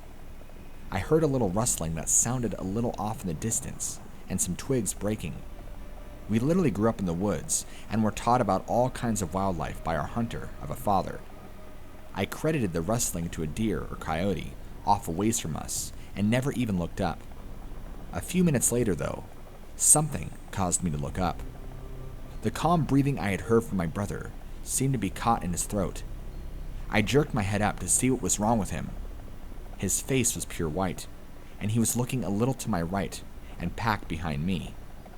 Normally, I would have laughed it off because my brother loved trying to scare me and playing little pranks, but the look on his face was pure horror. I turned my whole body in the direction he was looking. About 50 or so yards away was a creature. This thing was standing on 2 legs and stood every bit of 7 feet tall. Even at the distance, it looked huge. I backed toward my brother without taking my eyes off of this thing. It looked like it was covered in fur, dark brown or black. I'm not sure about the eyes since we were just far away enough not to make out the smaller details, but if the sun had hit them, I can guess they would have been a yellow or gold. We kept gaze with it for what seemed like hours, even though it couldn't have been more than a minute or 2. It didn't move the whole time we stared at it to this point, like it was sizing us up just as we were it. After what seemed like an eternity, probably about 3 or 4 minutes by now, it kind of huffed at us. It wasn't a growl or snarl. It just seemed to be testing us to see how we would react if it threatened us in some way. We stood concrete still. It then dropped on all fours and took on a single awkward step toward us, like it wasn't used to moving on all 4, but wanted to seem animalistic. Again, we did not move. After being told all your life not to run from predators or they will chase you, we weren't risking a race with this thing. It took one more clumsy step toward us. When we did not budge, it took off in the opposite direction. As soon as it was completely out of sight, we darted home. I don't think we had ever cleared the woods so quickly in our lives. We burst through the front door and locked it behind us. We had just collapsed in the living room and never even spoke. Our parents made it home shortly after and were concerned that they had to have us unlock the door to let them in. We never told them what happened, and we never spoke about it, even to each other. Not even to this day, and I am almost 28 years old. My brother passed away in 2015, and I wish a million times over we had discussed what we saw that day. I plan to tell my father and uncle about it this next week or so. I'm hoping with all the hunting they have done that they have seen something too. I'll write back if they have any stories to add.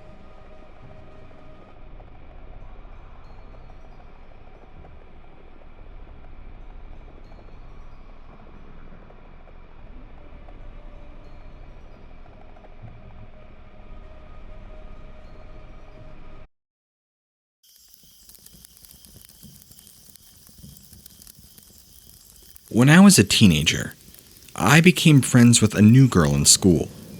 She had just moved to our small town in eastern Tennessee, and only lived about a mile away from me.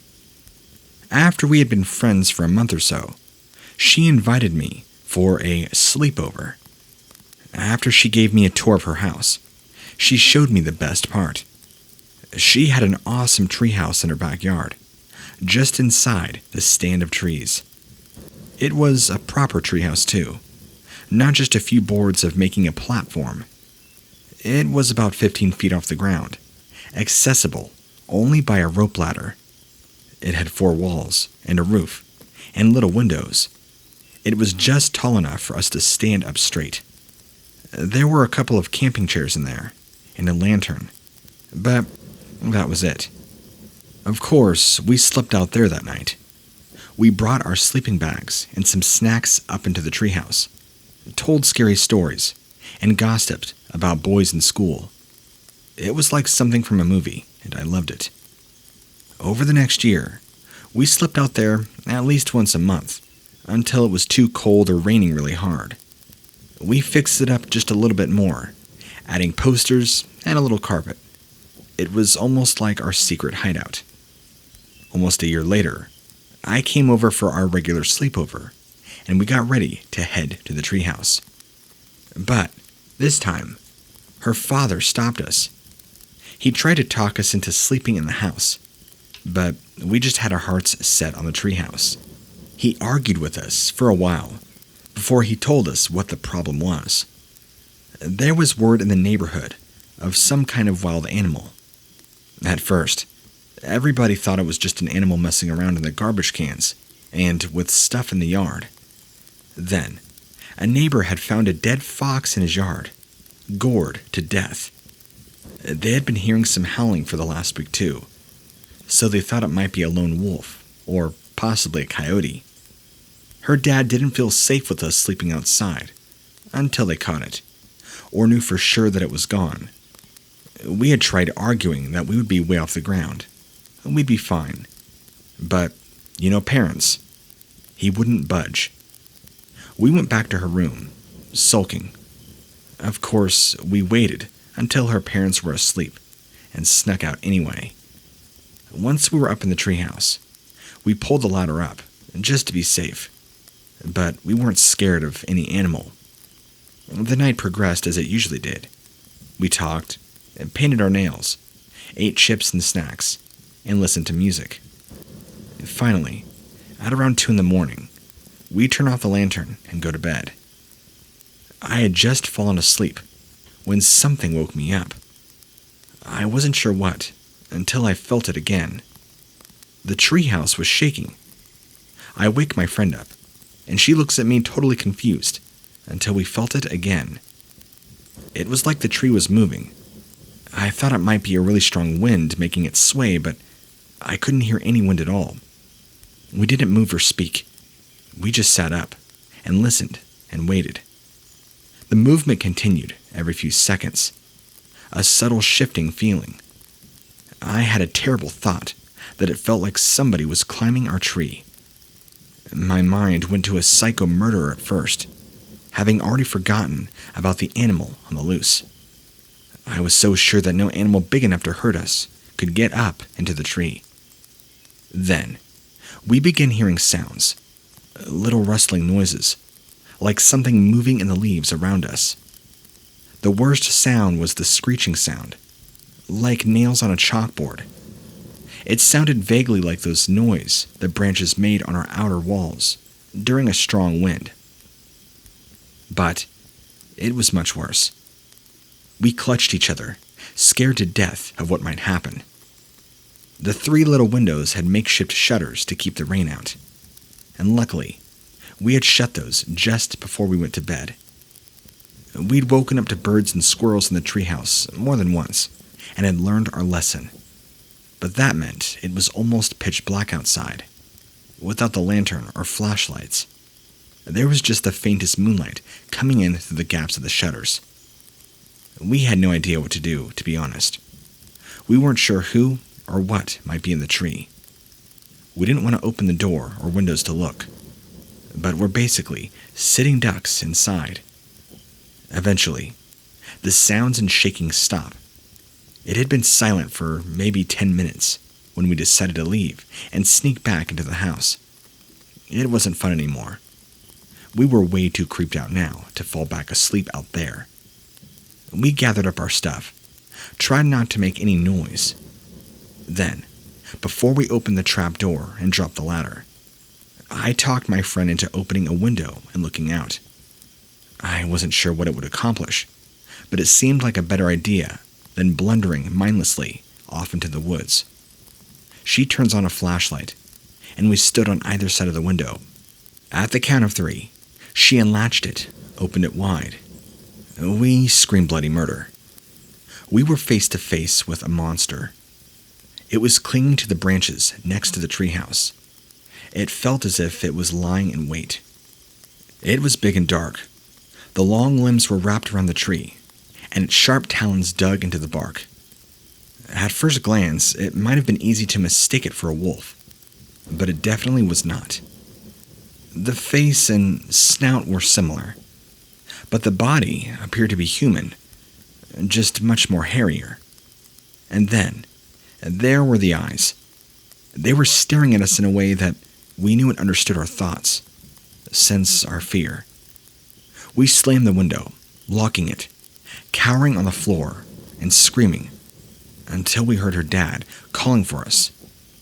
He got us down and out of the treehouse, half mad. We didn't listen, half wanting to help us. He asked us what had made us so terrified. So we tried explaining the thing we'd seen in the tree, saying it was almost the body of a human. But of course, he didn't believe us. The actual animal sighting stopped a few weeks later, but after that night, that was the last time we would ever sleep in that treehouse.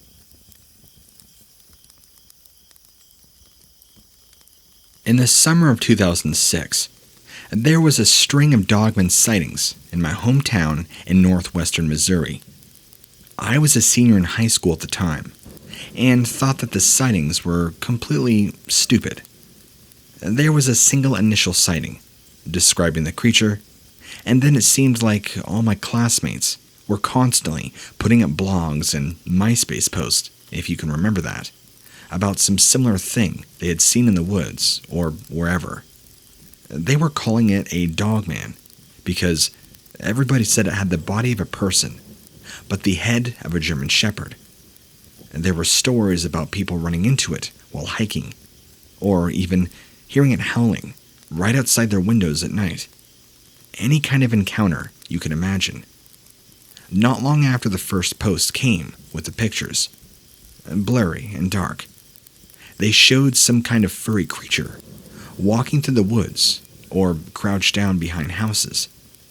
Most of the pictures, though, were obviously photoshopped or far too unfocused and blurry to be taken remotely seriously. Many people in the town dismissed it as some teenage fad or prank.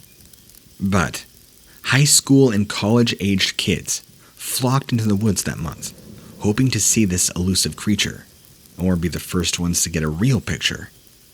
There seemed to be mainly two camps of thought.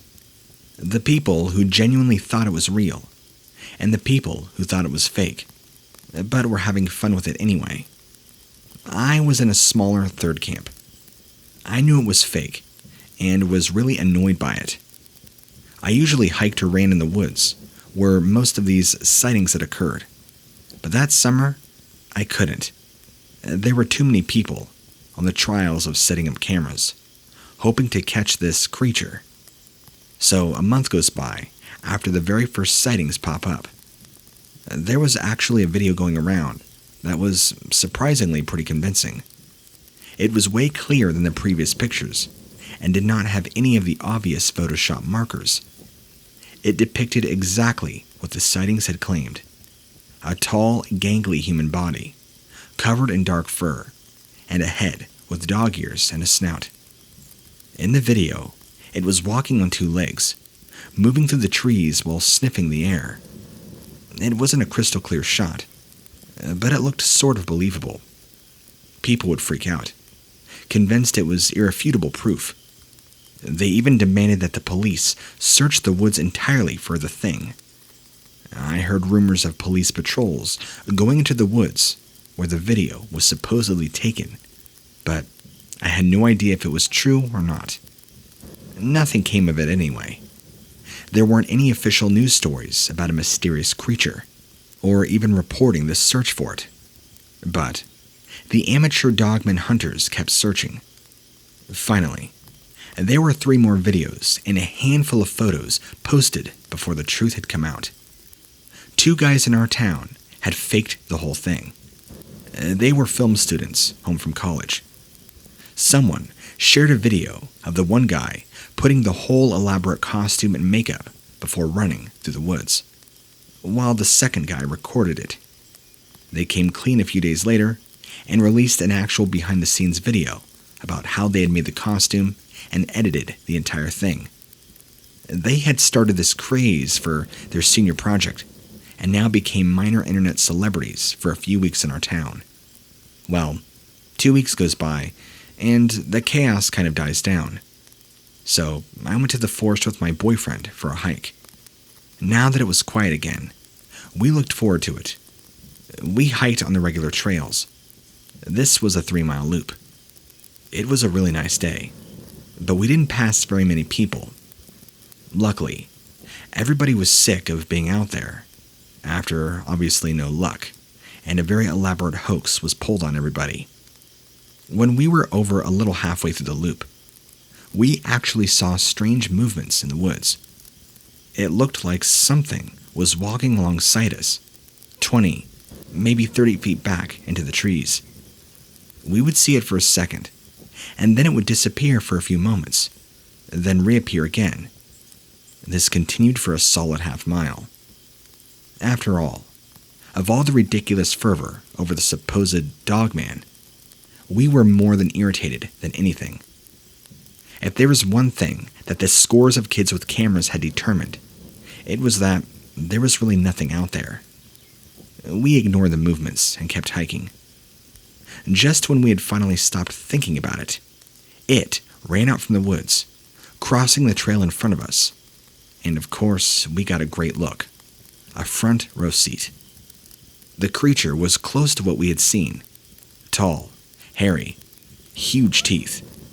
Definitely a dog head. It ran across the trail, stopped to stare at us, growling before disappearing into the woods. My boyfriend seemed unconvinced. He thought the two guys were still at it. We yelled into the woods, telling them to knock it off, but they didn't answer. We caught a few more glimpses of the Dogman, but it stayed in the woods for the rest of our hike. Later that day, when we got home, I sent a rude message to the guys through their MySpace. I told them that their stupid prank wasn't funny anymore. They needed to give it up and let people use that park in peace. Well, a few hours go by, and I got a message back. As it turned out, the guys were actually out of town that week. They had been invited to do a video series about other cryptid sightings, and were currently upstate in Michigan. They had a live time-stamped video to prove it. So, it wasn't those two in the woods. The next logical conclusion was that there was another copycat prankster. But when we put out a post on message board, nobody owned up to it. We had decided to let it go, and hope that it died down once and for all. And then, 2 days later, the guy messaged me again, wanting to clarify something. He said that although they had faked the videos and later pictures, they had nothing to do with the early sightings and initial pictures. They had only taken advantage of the hysteria and added on to it. It was in that moment, I'll never forget, we had realized that we had seen a real living Dogman. What I thought was living only in Michigan, but I guess it's now here. We have never been back to that place since to hike, and I guess I'm a believer now, since I've seen it with my own eyes.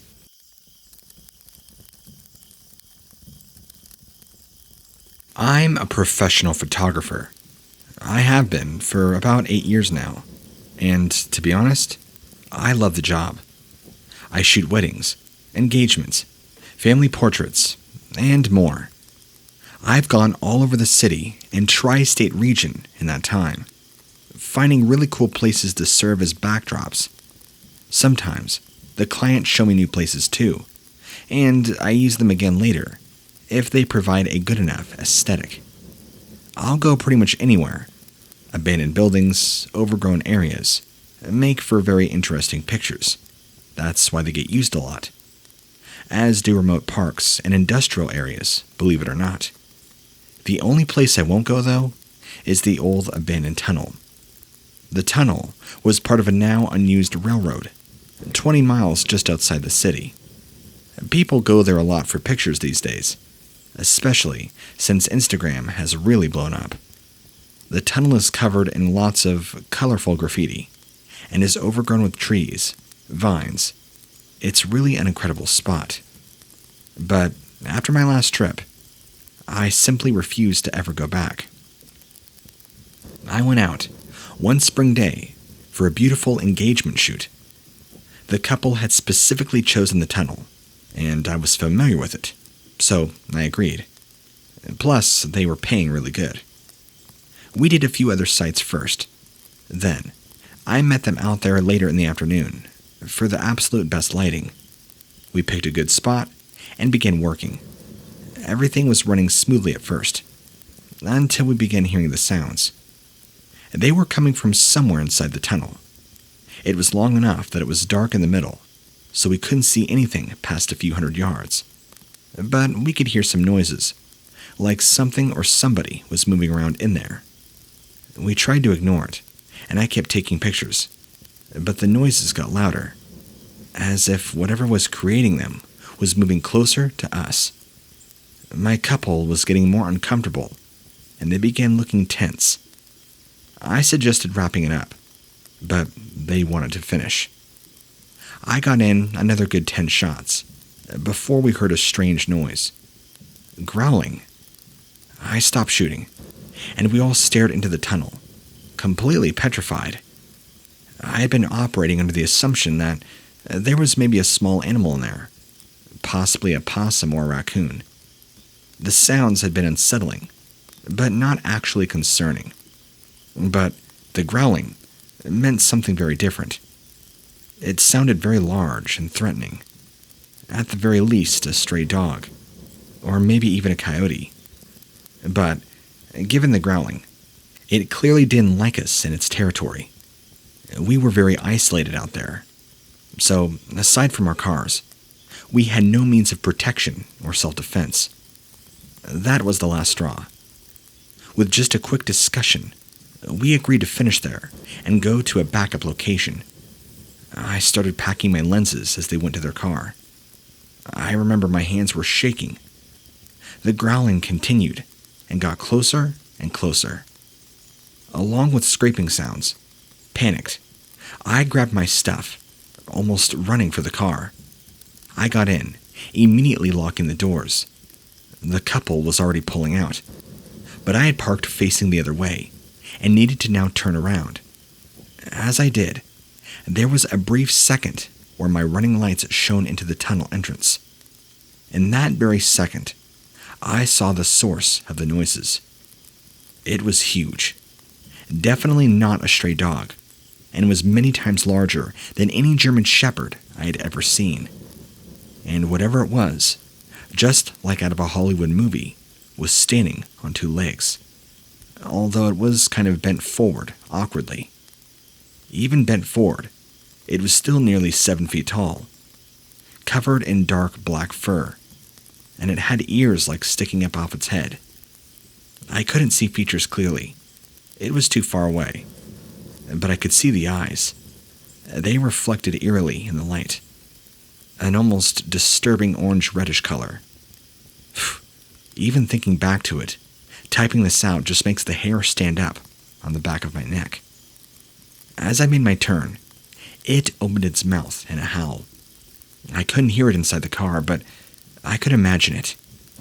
I had zero idea what I was seeing. It was a dog creature, but it walked on 2 legs. I blinked and it was gone. On autopilot, I followed my couple for about 10 minutes to a park that they had also suggested. When we got out, I asked them if they had seen the thing in the tunnel, but they said that they hadn't. I debated telling them what I saw, but it sounded too crazy. Even though they had heard the growling, I just knew they wouldn't understand what I had seen. So I told them I wasn't sure what I saw, and finished their session as fast as I could.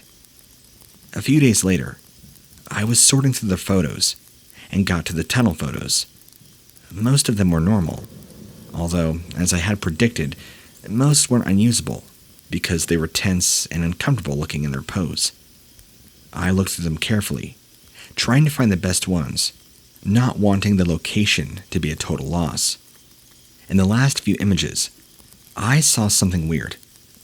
It looked like a glare or a light flare over the guy's shoulder, so I zoomed in, played with the lighting, until I saw it more clearly. It wasn't a lens flare. It was eyes. 2 orange eyes in the darkness of the tunnel. They appeared in each of the last 10 photos. It was proof. This animal was real. My heart was now pounding as I began removing the photos from their package. I couldn't include them, not knowing what was behind them.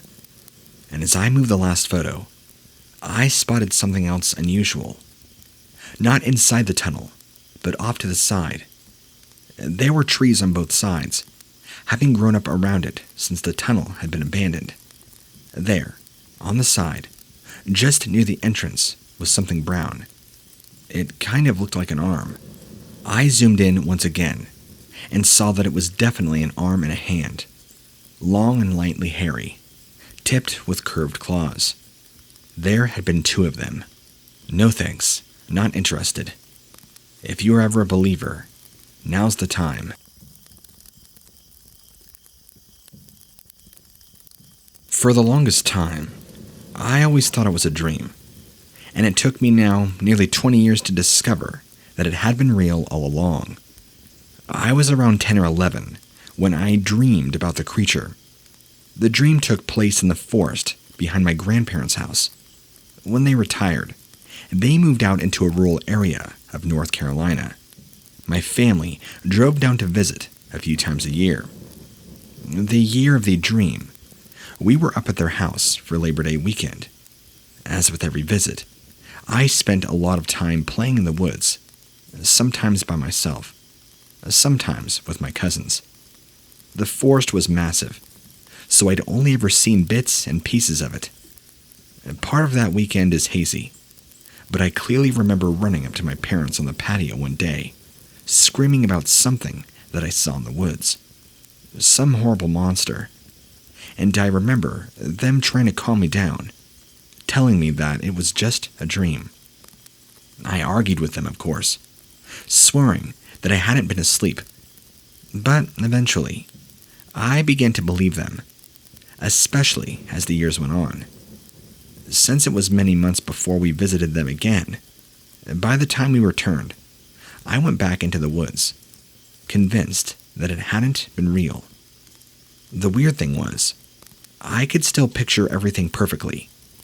In the dream, I was in a clearing deep in the woods. There was a little pond in the middle, and a tree that was gnarled and bent, nearly in half. Years later, I could have drawn that clearing. I remembered it that well. And the first thing, the creature, I could remember that too. I thought it was a wolf at first, when I saw it in the trees at the edge of the clearing. But then, it had charged at me, running on just its 2 back legs, like a person would. I remember it snarling, like a wolf. But even being that young, I knew that it wasn't a normal wolf. Terrified, I'd run out of that clearing like a madman, convinced that I was being chased by this dog-like creature. And that's when the dream ended. The next thing I know, I was crying to my parents. Over years of visits, I'd never seen that clearing before or after that encounter, convincing me more than ever that I had dreamed it up. 18 years later, I was visiting again. My grandmother was selling the house, getting ready to move into a nursing home. We were all there to help her pack up her belongings and clean the place for showings. I brought my fiancé along for some extra muscle, and we spent the weekend there.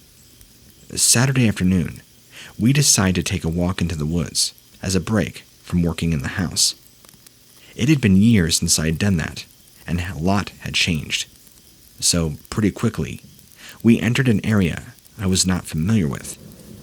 We weren't worried about getting lost. We were just wandering around aimlessly.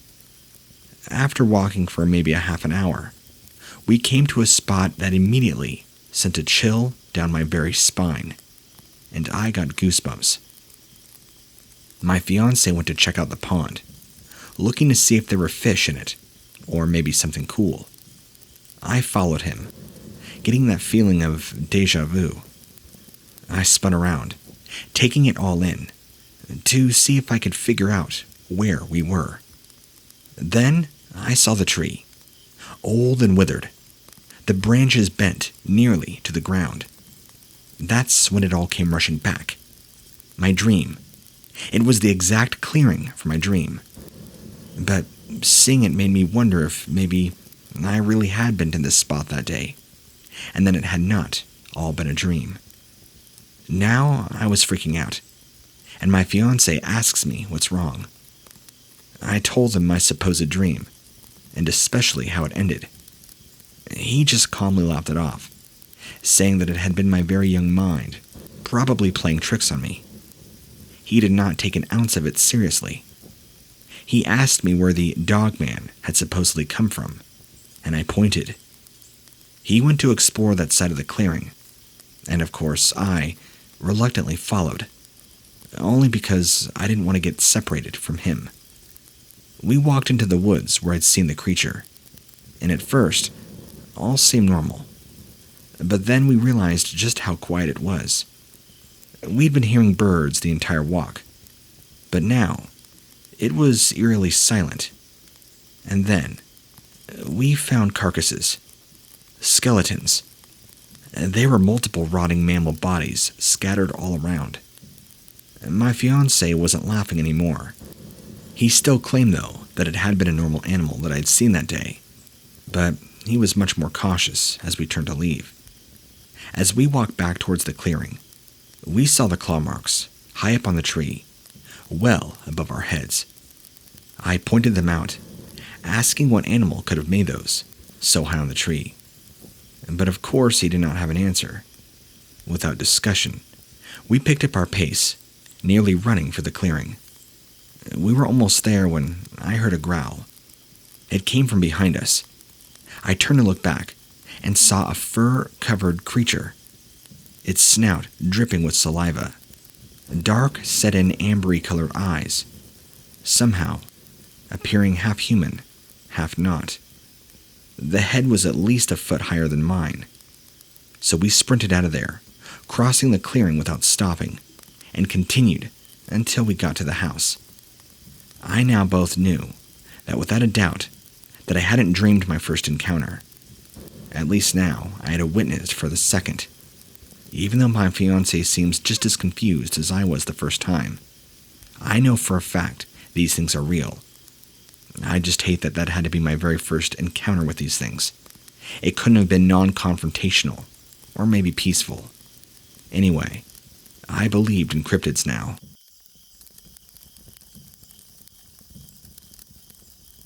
When I hear myself say it out loud, sometimes even I can't believe it. It sounds so implausible, so far-fetched, but I can't help what I saw, and I think it's almost a duty to let people know, if not to warn them, then to at least make them stay on their guard, to think twice about taking that lonely walk, or to make sure they travel in groups. It's sound advice anyway, but even more so now. If I could at all avoid it, I always tried not to take the last train. Not that the train itself was a problem. They were generally clean and well maintained, and at the time of night, around 11:30 p.m., there was virtually nobody on it. The problem was once you got off. Working in the city was a must for my job. There aren't many positions in my field in the small rural overspill where I live. And like most people in my town, I commute every day into the city and then return every night, fleeing the congestion and pollution of the city to my country home, all along the outskirts. In total, the journey to the city by train takes around 40 minutes, which, if you add on getting onto it and from the station, is around an hour total. The only problem is that if you find yourself in the city late, you had to make sure that you were at the station in time to catch the very last train.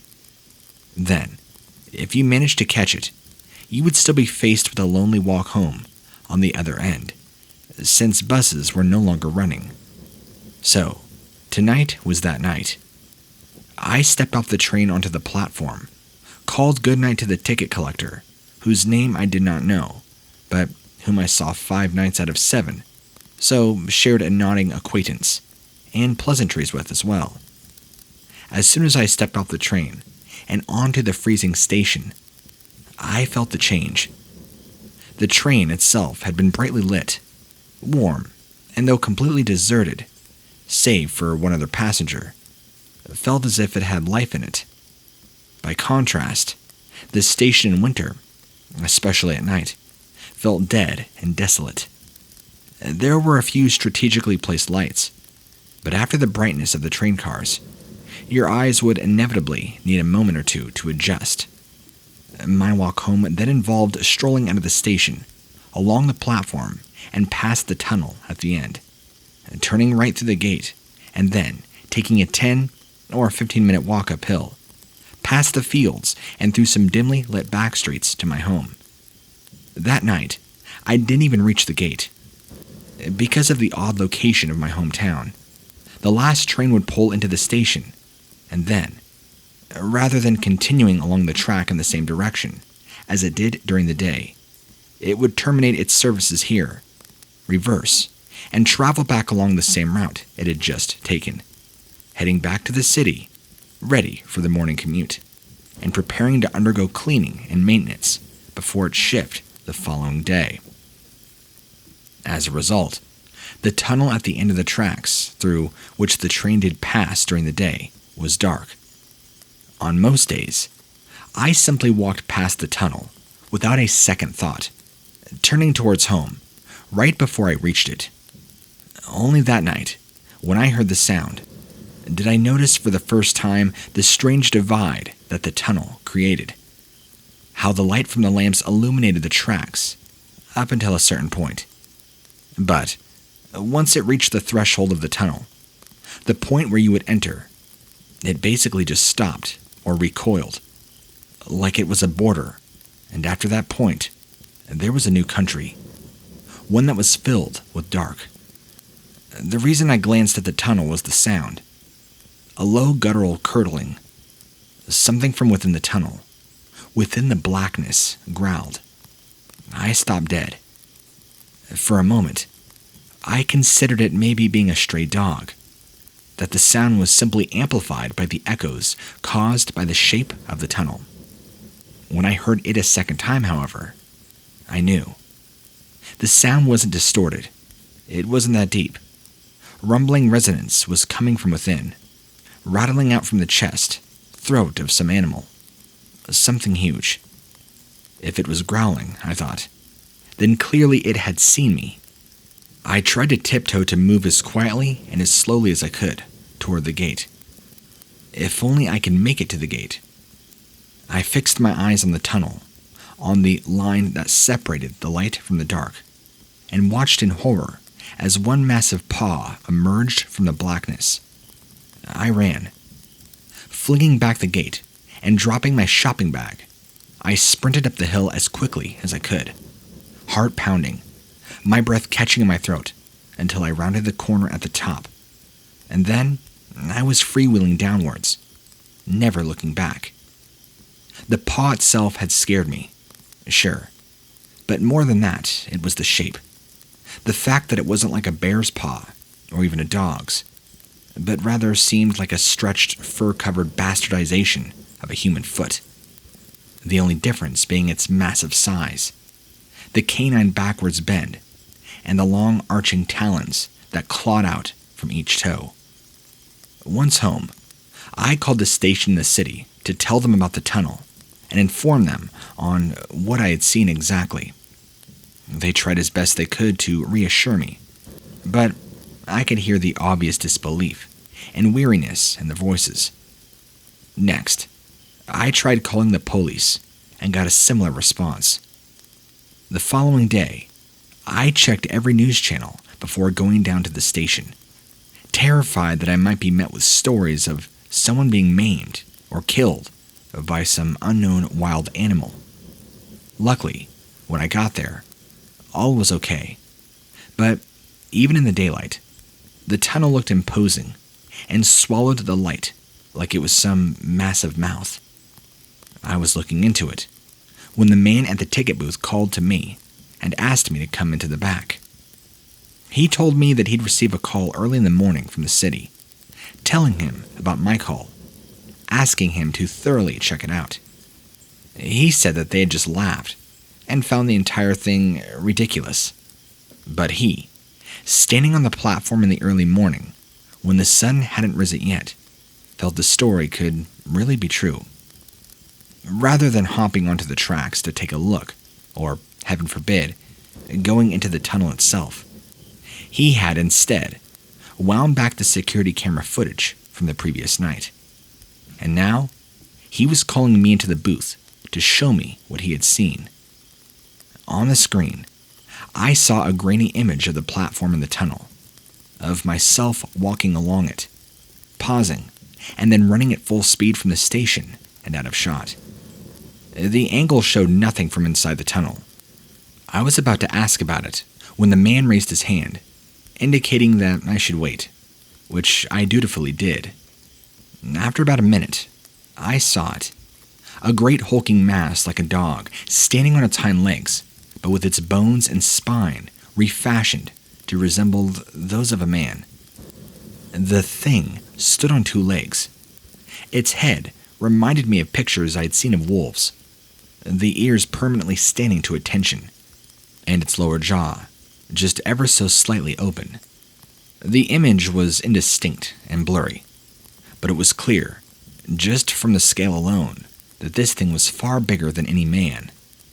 The booth operator stared at me and told me that he had already arranged for the tape to be sent to the station in the city, to the train company headquarters, and then to the cops. Well, that was 3 months ago now, in January. Though I have called numerous times, arranged meetings with staff members, and even inquired with the police, there is apparently no record of the tape. My guess is it was destroyed. The booth operator swears it was sent to the city and to the head office. The day after the sighting, I changed my entire shift pattern at work, and I no longer take the last train home. I'm not risking running into whatever this thing is ever again.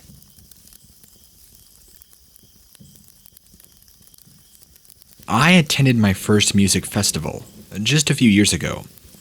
It was a small local one. Nothing big or crazy, like Coachella. There were probably only 2,000 attendees, at most. The festival lasted 3 days, and my friends and I were some of the maybe 500 people who camped out overnight.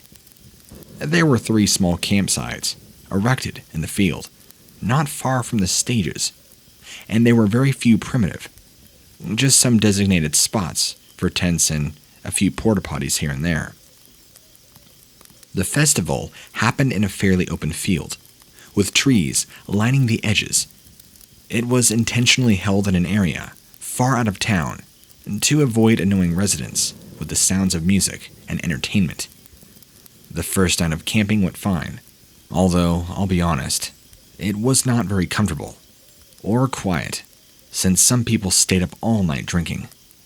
The second night, my friends and I tried to go to sleep right around 3 a.m.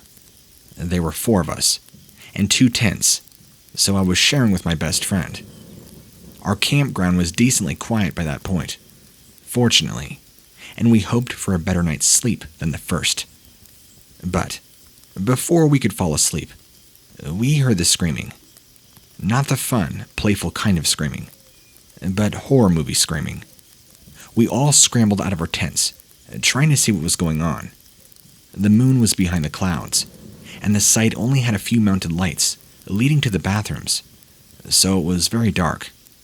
Too dark for us to see what was happening, but we could tell that at the far end of our campground, there was some kind of commotion. A group of crying and screaming girls, and a large crowd of people around them, trying to calm them. We watched for a moment, but did not get closer. It didn't appear to be a real emergency. We were getting ready to head back in our tents when the second round of screaming started. This time, it was on the other side of the field. 3 guys came running out of their tents, yelling something we could not understand. Something was definitely going on, and now I was beginning to get a bit worried, but didn't have a clue what it was. After the third round of screaming, we heard someone yelling something about a dog, which was even more confusing. Why on earth would people be this freaked out by a dog? And we hadn't even seen a dog running around, or heard any barking or growling. But the campsite was in chaos by that point. It didn't help that at least half the campers were drunk, or on other party favors, making them easily confused and susceptible to excitement. Some of them had run out into the field to their cars, but there was one big group huddled together, waving their flashlights around wildly. We wanted to go get the whole story, so we approached the group. We did find a sober-looking younger guy, asked him just what was going on. He told us that people were seeing some kind of massive feral dog in the campground. It nearly attacked girls, and then it had shredded a attentive group of guys. While he was telling us this, I could hear the one hysterical girl insisting that it wasn't a dog, but I didn't understand what she was trying to say. Was it a dog or not?